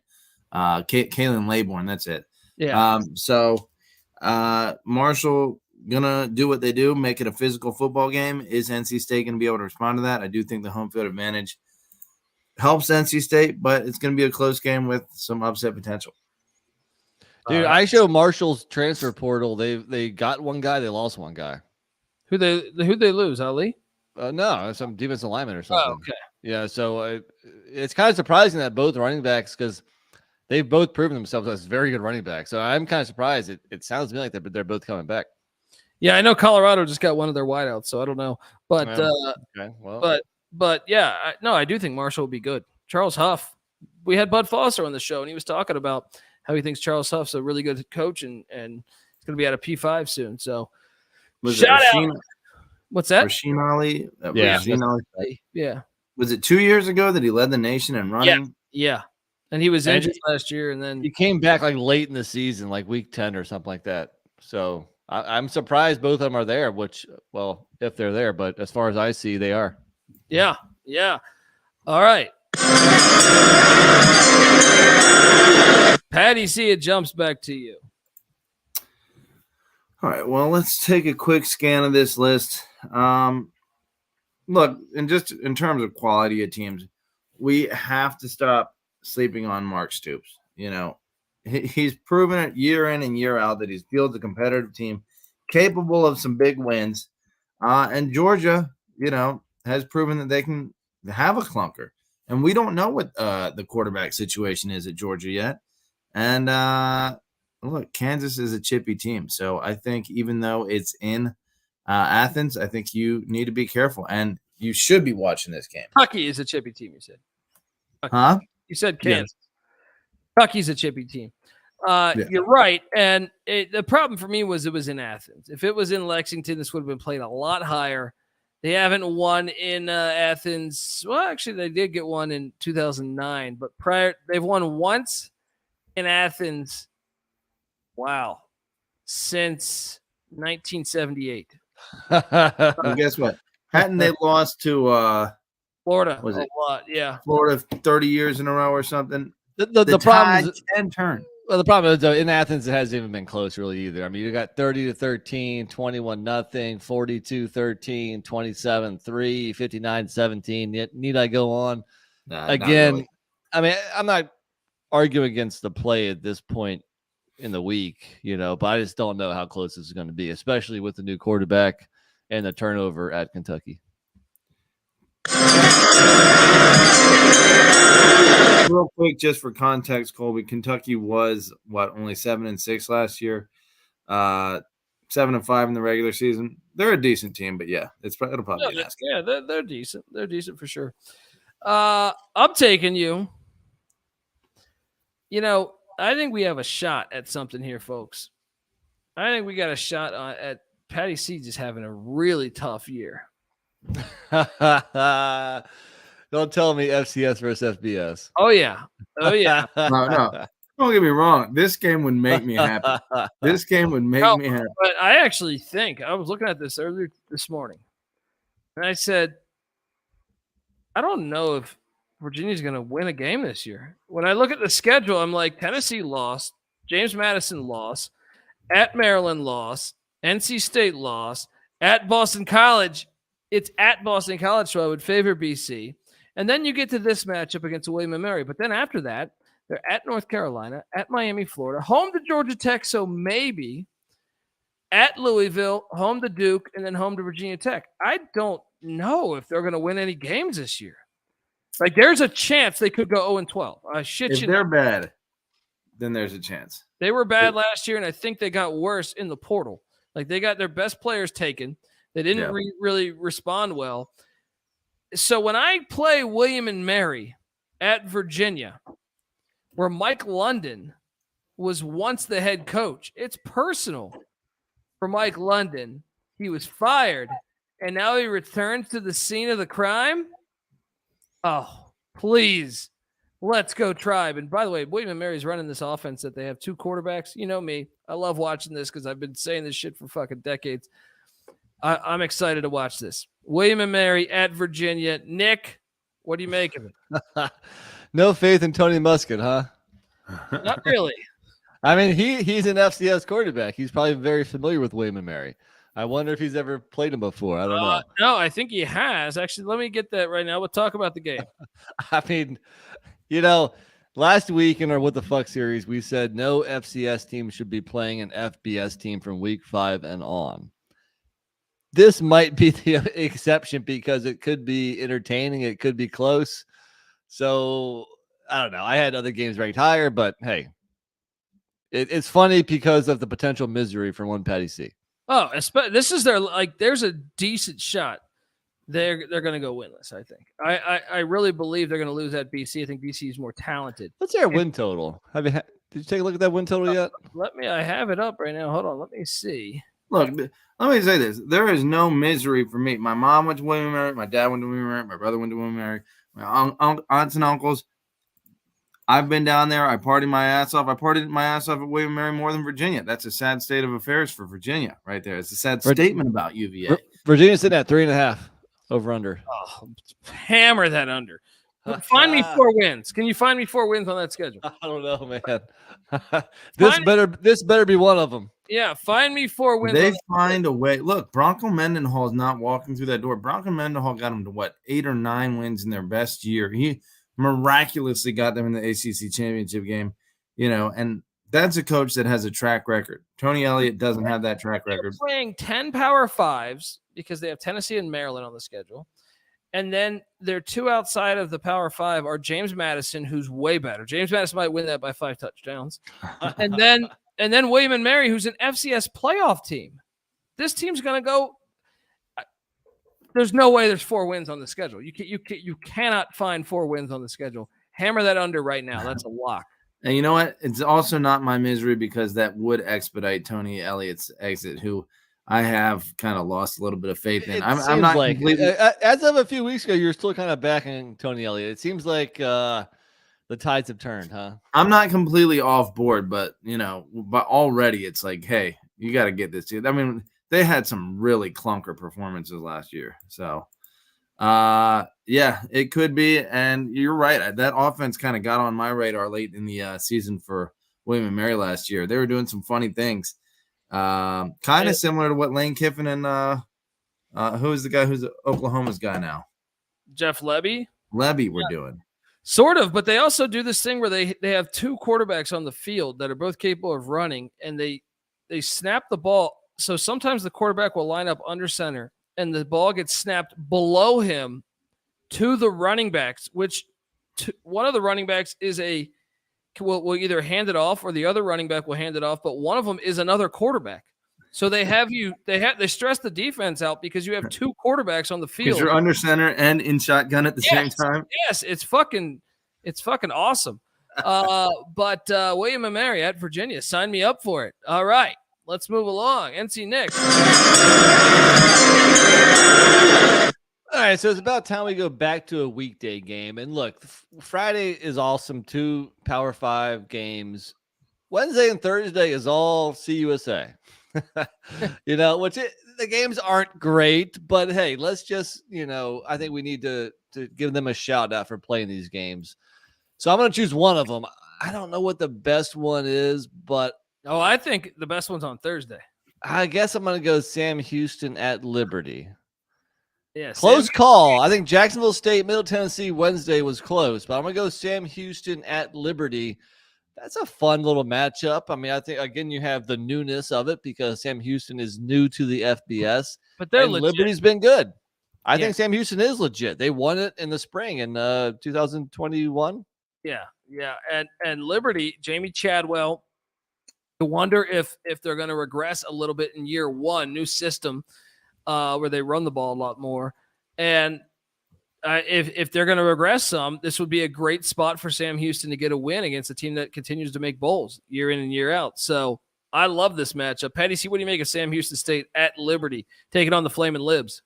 A long trip. I mean, on location alone, it's got some what the fuck game of the week potential. But like you said, Sam Houston, legit program transitioning from FCS to FBS. I think they'll probably be better than most people are ready for. And Liberty has been good. You got to favor Liberty here, but it would be a nice win for Sam Houston. It's not a short week for Sam Houston State because they also play Thursday the week before. Ooh, nice. Sneaky. Good scheduling. Liberty's got good fans, though. That place will be packed. All right. Patty C, it jumps to you. Well, we're almost to the real, nubbins here already. Look, we're going to LA. We're going to the Coliseum. Arizona was a better football team last year. And did they upset USC? I'm forgetting off the top. No, they lost by one score. Lost by one score. They could be a dangerous team. And USC, I mean, we are all assuming that they're going to maintain their level of performance, but it's not like they are incapable of slipping. This is definitely a game that, I mean, I'm assuming it's going to be a night game, but well, another thing is USC took like 3 or 4 of Arizona's best players this year. So it's personal for Jed Fish. Go in there and try to fuck them up. Yeah. Yeah. I mean, do I expect USC to slap them around a little bit? Yeah, but is there some upset potential? Definitely. And this is USC's last year there, right? Yep. Last year in the Pac-12, Arizona gets a chance to flush the toilet on their Big Ten dreams. Nick, what do you make of Arizona at USC? Look, at this point, on a very shallow week, it deserves to be played, but I'd be lying if I tell you I'm going to watch a snap of this. Ooh, well, that's because it's 1 a.m. your time when this thing. But yeah, I mean, I actually think Arizona's played them fairly decently lately. I feel like they always lose by one score. So there's that. So maybe it's actually a good game. This game will probably be on the Pupil at Pac-12 After Dark time for us. On God's Eye, yeah. So go, yeah. Make sure you follow God's Eye on Twitter at God's Eye SGPN. Yeah, I think you played it where you had to. So there's a lot I still like out there. I know I'm a maniac. There's a lot that I still like out there. And one, I think, could have. Oof, maybe not. Well, no. Yeah, actually, you know what? I will. How about this? I'm taking you to the Smurf turf, where San Jose State's taking on Boise State. Do you know San Jose State has only beaten Boise State once ever? And that was in the Mountain West Championship just 2 years ago. They didn't play last year. But Brent Brennan and Chevin Cordiero have been making San Jose State a player. 2 bowl games, I think, in 3 years. And obviously a Mountain West Championship for the Spartans. Well, Boise State played for the Mountain West Championship a year ago. This might be a pivotal game because there's no more divisions in the Mountain West. San Jose State at Boise State. NC, Nick, your thoughts? It's a solid game. I had one Mountain West game ranked higher because I thought the potential for an upset was more so in that game. But, I mean, beating Boise at home is tough. I don't think San Jose State is there yet, but it is a solid game. You know, this has, weekday potential, though. On a Saturday, this might get lost in the sauce. Not on this Saturday.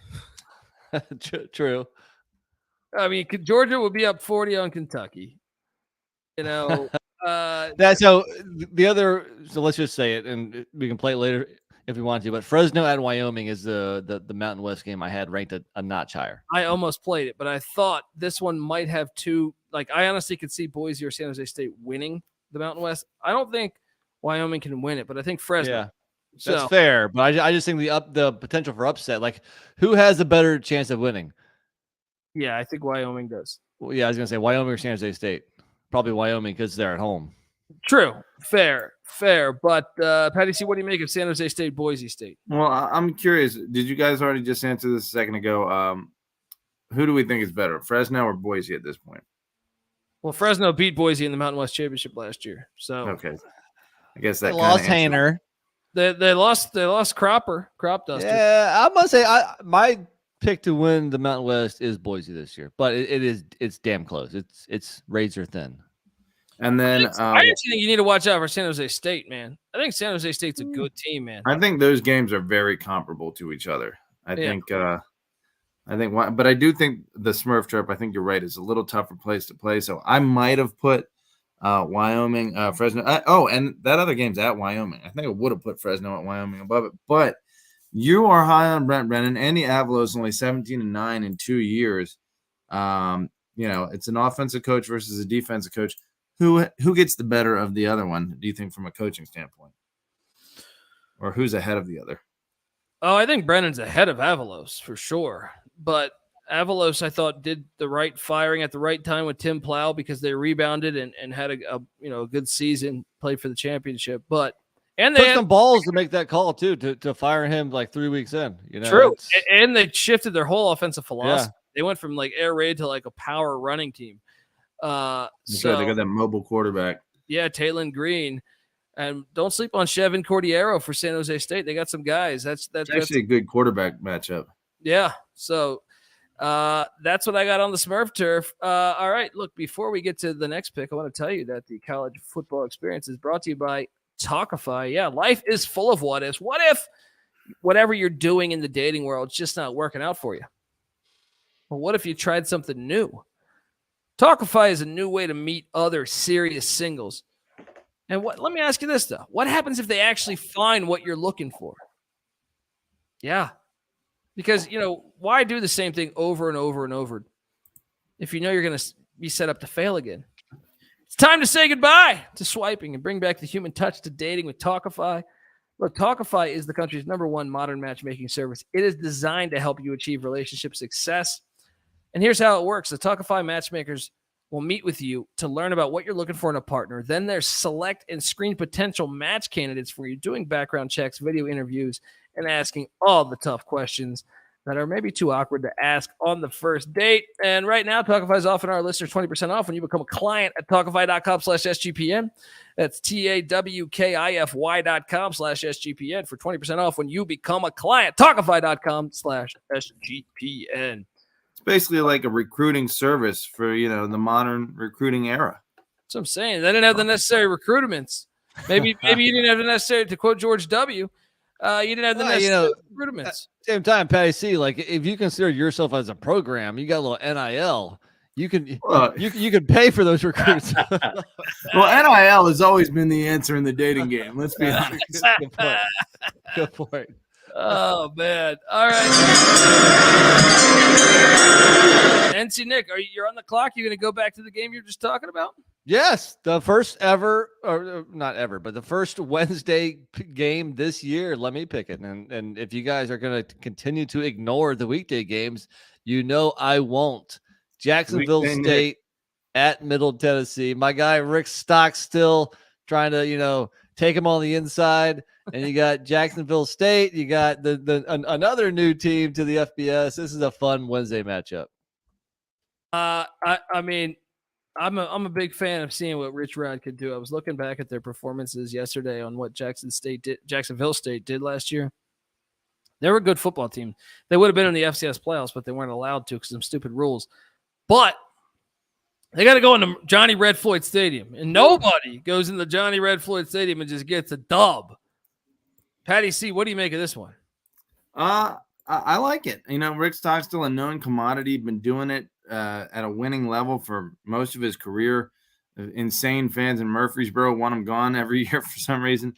But Rich Rod is another known commodity who has routinely – didn't he give Arizona their best year in a long time? Sure, he didn't get it done at Michigan, but West Virginia he gave their best years in a long time.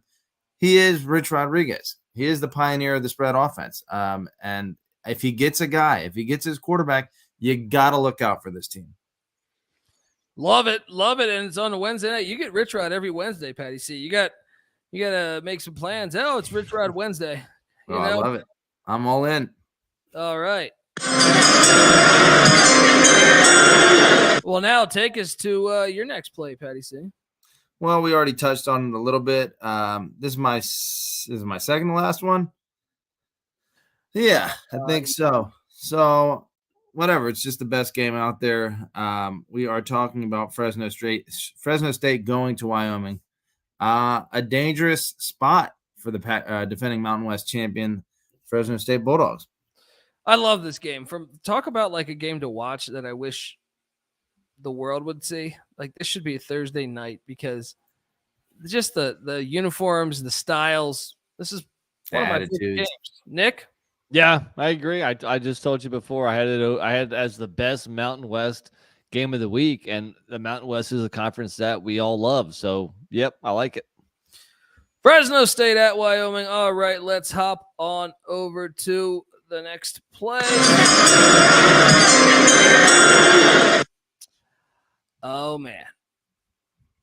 back to Dundee, and Dundee sees a few things he likes out there that haven't been played. And, well, gosh, why did they have to do that? I can't play it. I can't do it. I can't do it, guys. Army out of the shotgun. I can't do it. So wait, is Monken still going to be the coach there? Yeah. And he's just going to the gun. They're doing the Jamie Chadwell offense. This might be Monken advertising for I know that the cut block thing is a big part of that, but it could be for him finally wanting a new job and trying to market himself. Oh, no. He said he solely did this because of the rule change. He didn't want to do this, he said. I'm sure that's what he said. Yeah. Well, I mean, that was an article in The Athletic about that, how he was pissed off that they had to change this. Yeah. Well, no doubt. I mean, it's been working. All right, let's just play it. Let's just play it. Boston College Army at Army. Look, for some reason, I love it when these ACC teams go on the road. They're going to go into West Point. It's a beautiful helmet battle, by the way. You got the Army helmet against the Boston College helmet. Helmet porn? Helmet porn. And I'll be honest, had Army not been switching to the option offense or the shotgun option offense, I actually think Army would win this game. Now I don't know. Boston College Army, Patty C, your thoughts? Would this be considered homosexual helmet porn? Because these helmets are almost identical. What is it? One with the gold helmet with the red stripe versus a gold helmet with the black stripe. If you search helmet porn, you might not want to know what comes up. Exactly. and Patty C, please refrain from calling the Catholics of Boston College some derogatory term that Bob Huggins elected to use. Look, how about this? The last time Boston College played in West Point, they lost 34-31. Yeah, Patty, you might get fined $1 million by SGP if you do. That's true. We'd be bankrupt, or I'd be bankrupt. I think it would take me 50 years to make $1 million here, but whatever. That's why we gamble. What do you think of this game, though, guys? It's Northeast football, and Northeast football is back, baby. For some reason, I think every week Boston College has found itself between 25 and 30. I guess because they could get upset by anybody, but this game sucks. I'm not watching this. Well, I disagree. I'm This one's kind excited of fun. to see how Monken, dude, Army has fared well against these Power 5 schools. Well, before this rule change, they went to Michigan, took them to overtime. They went to Oklahoma, took them to overtime. Tennessee paid $1 million not to play them.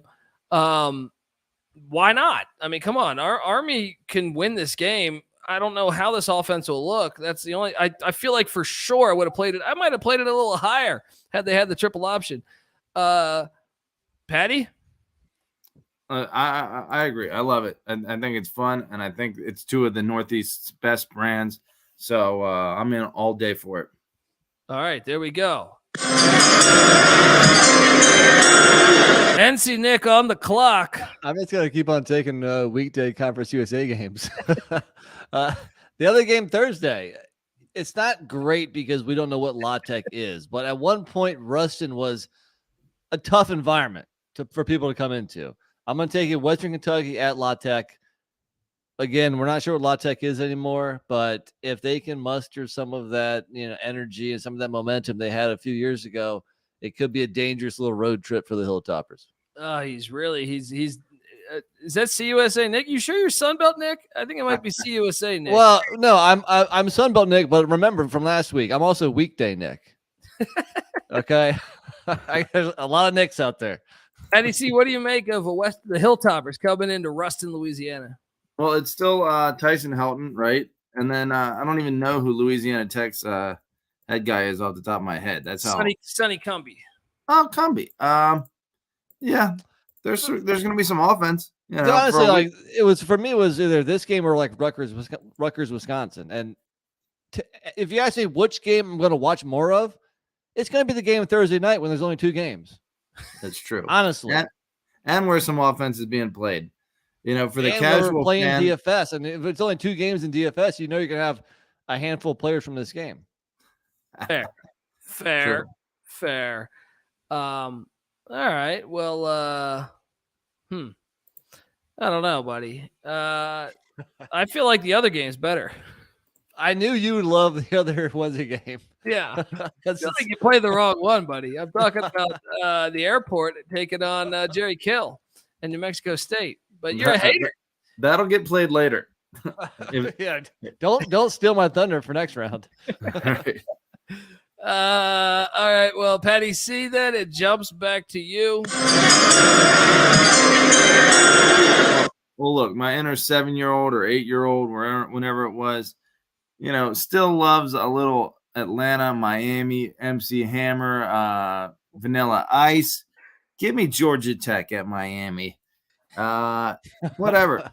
It's ACC football. The game sucks ass, but they're two programs that, but I don't know. Wait, I feel like Georgia Tech gives them trouble. I feel like Georgia Tech has who hasn't given Miami trouble lately? That's true. That's true. Brent Key did have them kind of rolling in the right direction at the end of last year. Rick Stockstill's given Miami trouble recently, a lot of trouble. Double-digit win in Miami. Look, Miami only leads the series by one. By one all time. Georgia Tech's going to tie this thing up this year. That's a done deal. Look, the Atlanta-Miami rivalry is finally budding. It's happened in basketball and the playing games in the NBA a few times recently. They started chirping at each other online. We don't watch. It's going to happen here. We don't watch this NBA bullshit. Four out of the last five. 4 out of the last 5. Kevin Willis still on the Hawks. Him and Dominique. 4 out of the last 5 matchups between Georgia Tech and Miami have came down to 1-score games. So, Nick, what do you make of it? Dude, the game kind of sucks. I mean, I guess if I'm, if I see it's a close game in the fourth quarter, I might switch it over because it would be hilarious if Miami loses again. But it's definitely not one I'm looking forward to. And like I was just saying, chances are I watch more of a Conference USA weekday game than of this game, stuck on Saturday with everything else. Well, again, if this game was played 33 years ago when they were vying back-to-back national championships between the two of them, different story. It would be a different story. Fair. Times change. Fair. Times change. Pick Dundee's on the clock, and he's going to change things because you know where he's going. NC Nick didn't have the cojones to take this one. You got the airport in Las Cruces. Little green chili football, all right? Jerry Kill and New Mexico State. You know that's my boy. You know Mike McIntyre's my boy. So when you get Florida International on a weeknight, on a Wednesday night in Las Cruces where things are going to be a little wild this year, give me the airport at New Mexico State. Nick, your thoughts? It was tough to rank the Wednesday and Thursday games, but this one did fall fourth to me. But look, it does have some intrigue as well. So it belongs to be played in this list of 30. Patty C was going to play it as a what the fuck game of the week. Now I've eliminated that. Patty C, what do you make of the airport in Las Cruces? Well, like you said, McIntyre, a former national coach of the year. Twice. And twice, right. And New Mexico State, Jerry Kill, not chopped liver in terms of the coaching ranks. 7-6 bowl season in his first year. That was the second time New Mexico State's ever been bowling. Pretty good. Would you say that he is washed in terms of potential for a big-time job? Probably because of his health. He has this. He has those seizures. Epilepsy. Yeah. So. But what about McIntyre? Is he a little bit washed for a big time job? No, he should be able to get one. He could come back. So at the very least, you're seeing a high level of coaching here, and maybe some potential for both of these guys to springboard up a notch. There we go. NC Nick. New to the chat, Frozo here has he's asking, has anybody picked the USF game? He's talking about USF at UAB. I think it's South Florida at UAB. And look, this is a problem. This is a Saturday game. That game has some intrigue to it. That game should be a weekday game. And the only reason why we have 4 Conference USA games above this game is that they're on Wednesday and Thursday. So no. Nobody has chosen that game yet, and part of it is because it's going to be stuck on a Saturday slate. And honestly, I'm not. You guys watching USF UAB on Saturday? Oh, we have God's eye. We watch. Well, I know, but it's not. You're not going to seek it out. Yeah, it's not going to be a focal point. But I will say this: Alex Golesh makes USF a very intriguing team. So if they get out to a fast start, about Jeff Scott.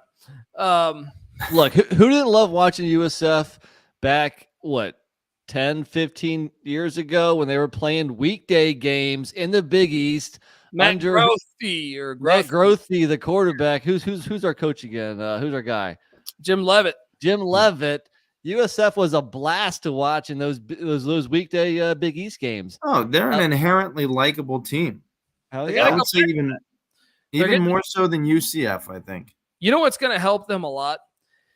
They're building a stadium on campus. I hate watching those games at Tampa Bay Buck Stadium. Get that thing on campus. Let's get the college experience going. If we wanted to watch pro football, we go to Cleveland. All right. Quote Sam Weish. NC Nick, you're the final pick in the draft. I would think you're going to take us. There's one game out there that I still think you should play. Well, I'm all out of weekday games. I'm going to take this because I think it could be a funny upset potentially. Maybe it's not the one you're thinking of. I don't know which one you're thinking of, but I'm going to go Vandy at Florida. They beat them last year, didn't they? Did they? They did. Yeah, there you go. All the more reason then, because Vandy is getting a little bit better and Florida's getting worse. And we obviously this one is in the swamp. We'll see. But when's the last time Vandy's won in the swamp? How about that? Maybe Franklin era? Maybe. Yeah. How shocked were you guys when the win totals came out today and Florida's was at 5.5? Times are tough in Gainesville. Seriously. Patty C, what do you make of Vandy, Florida? Well, I'll tell you what. That one flew completely under my radar. I think I had stopped paying attention to both of these teams at that point in the season. This was right. November 19th when they played. But that is unbelievable that Vanderbilt pulled the upset. So if Florida is struggling, I'll watch that. Get a little win streak against the Gators. Dude, I don't even think it was an upset. I think they kind of beat their ass, if memory serves me correct. 31-24 final. I think with that, even Florida might have added a late scores. I think it was like 31-17. And the week before that Florida won, Vandy won at Kentucky 24-21. Remember, it's done. I told you guys to go over with the Vandy win total. And by the way, James Franklin did win in Gainesville in 2013 by 17. Oh, damn, by 17. Jeez. Yeah. Tough times in Gainesville. Look, I was surprised you played that over the Colorado State Utah State game, but hey, we just made a case for Vanderbilt and Florida, so maybe you got something there. You still there? All right, I'm here. Okay. I don't think you asked me a question. Yeah. All right. Maybe I can't talk. Anyway. I don't care. I don't. Oh no! Wait, we got to do our FCS games first. FCS games of the week, and Patty C is on the clock first. What are you doing here in the FCS, buddy? Well, gosh, I guess I got to go. There's two games that had a little more potential than North Dakota State at Missouri State would be interesting, but Missouri State was only 5-6 last year, so I think they probably get trucked there. And UC Davis just lost their coach. No, they didn't. But I still no, it was Sacramento State who just lost. UC Davis has Dan Hawkins. Those. Huh? UC Davis has Dan Hawkins, man. They almost beat Montana last year, right? That's the play then. Yeah. Montana at UC Davis. Yeah, that game's great. That game is a great game. That should be on a weekday because people don't know how good both those teams are. Both those teams are really good football teams. Both those teams would win. I think could win the MAC, and no one knows about them because they play on Saturday with 5 million other games. Put this shit on a Friday night. Put this shit on a Thursday night. Nick, could what do you this think? be for the Big Sky Conference? Sure. UC Davis, they were young last year, but 2 years ago, they were in the FCS playoffs. But man, that quarterback they got emerged last year. Nick, what do you make of Montana UC Davis? I like it. It's a fun game. There was maybe one more that we talked about Missouri State earlier in the pod. That one maybe deserves to be played here too, but no, I like to play.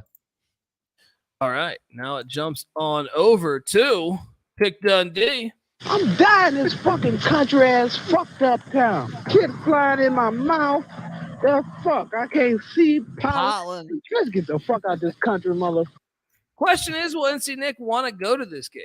Because Somebody ruined Deion Sanders' party a year ago, and it was Davius Richard and the North Carolina Central Eagles. All right, they are heading to Elon, who, well, don't look now, but Elon was an FCS playoff team. So you had North Carolina State Central, who won the Celebration Bowl.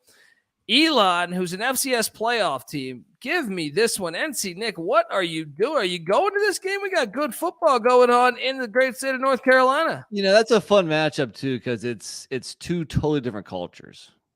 You know, you got the HBCU kind of in the ghetto of Durham, not kind of, in the ghetto of Durham. And then you got the pristine lily white private school of Elon.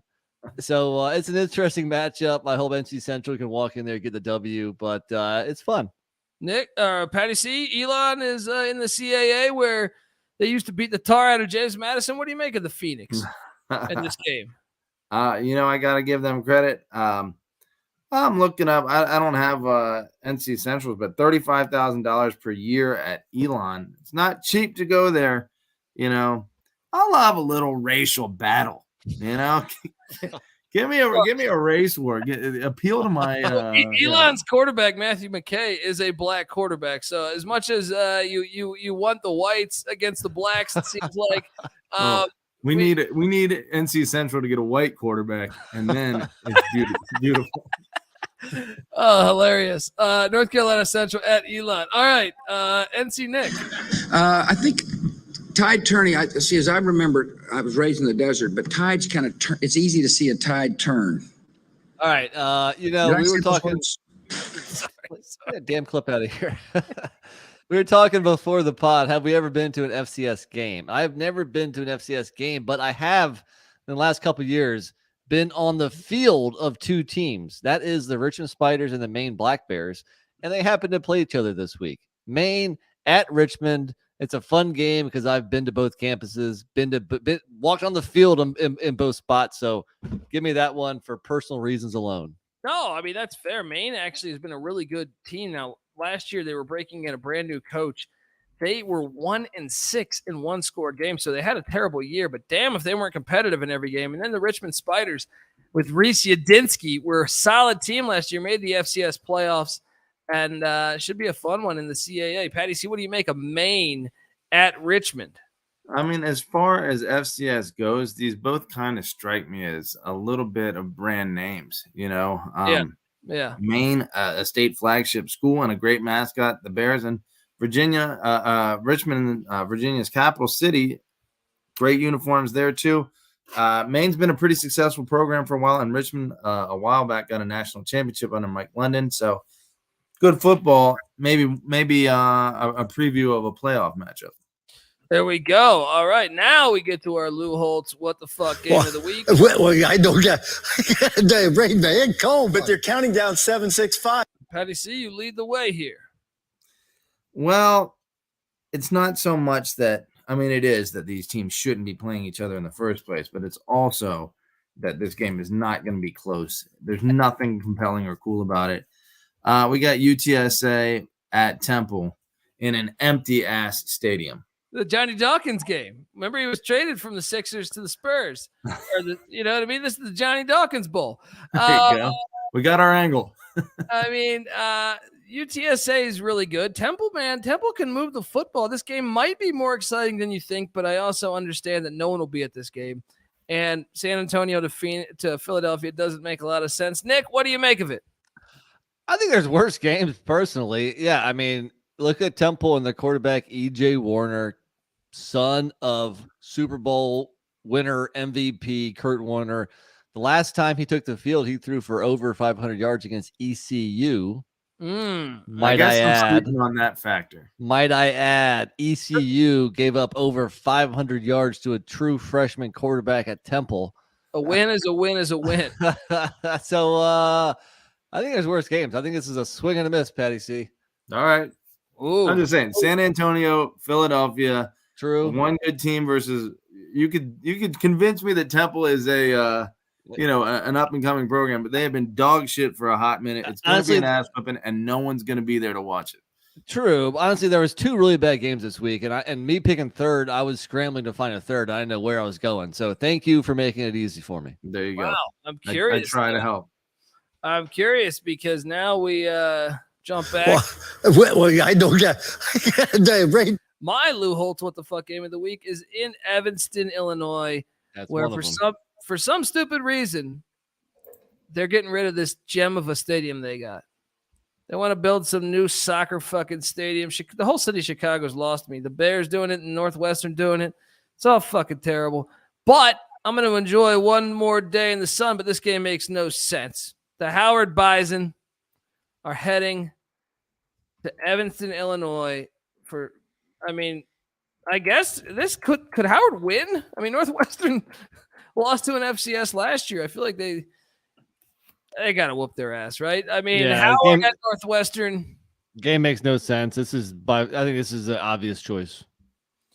Yeah. Patty C, you excited to see DC Chicago? Is it going to be like the 87 NFL playoffs? There you go. Watch out for that Dale Green punt return. That's right. We're going to find our angle no matter what. No, I'm not excited for it. It's going to be terrible. Wait, Northwestern. Do they count as an FCS? What?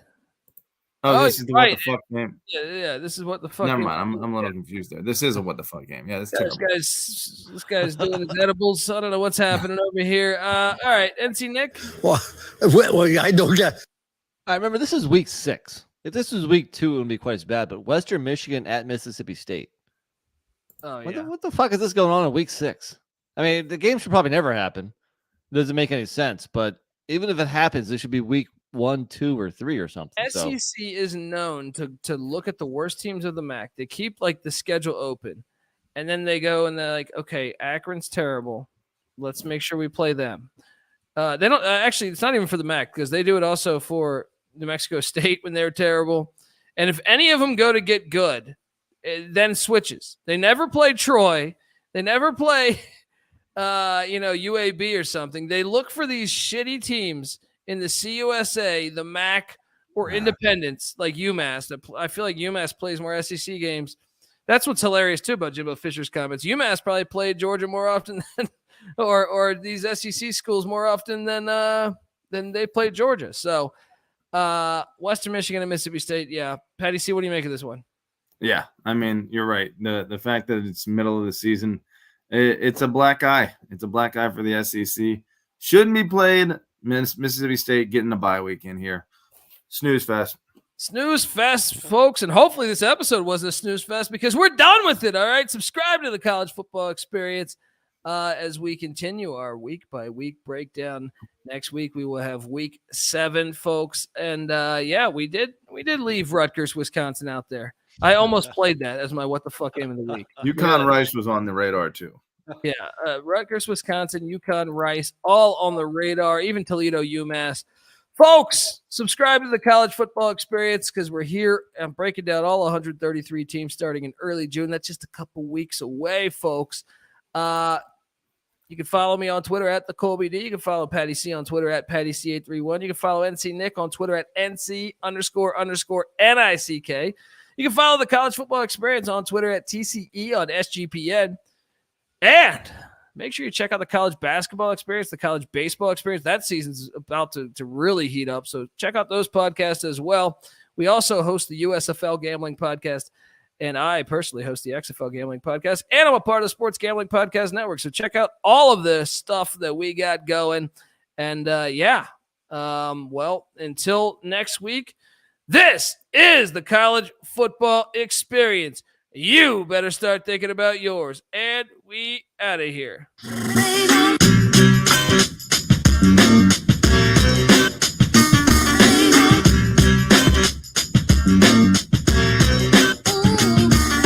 I spit my darts, you get ripped apart. Save the cookie cutter mother for 106 apart. Cause of your liquor, well, I sip your heart. You never dumb it down, dawg. If you're smart, I throw out a couple of lines. Fighters are quick to cross. Fishy you on a dick to lie. Piss you off, it goes tits and bras, lips and jaws. I use my common sense to see the bitch and all. Good thing you got the market cornered. Kids and malls. Grip the red carpet as you slip and fall off. Another career spear. Thanks for trying tough luck. You get an A for effort and an F for shut the fuck up. Here's a hint. Put down the mic, you catch a glimpse.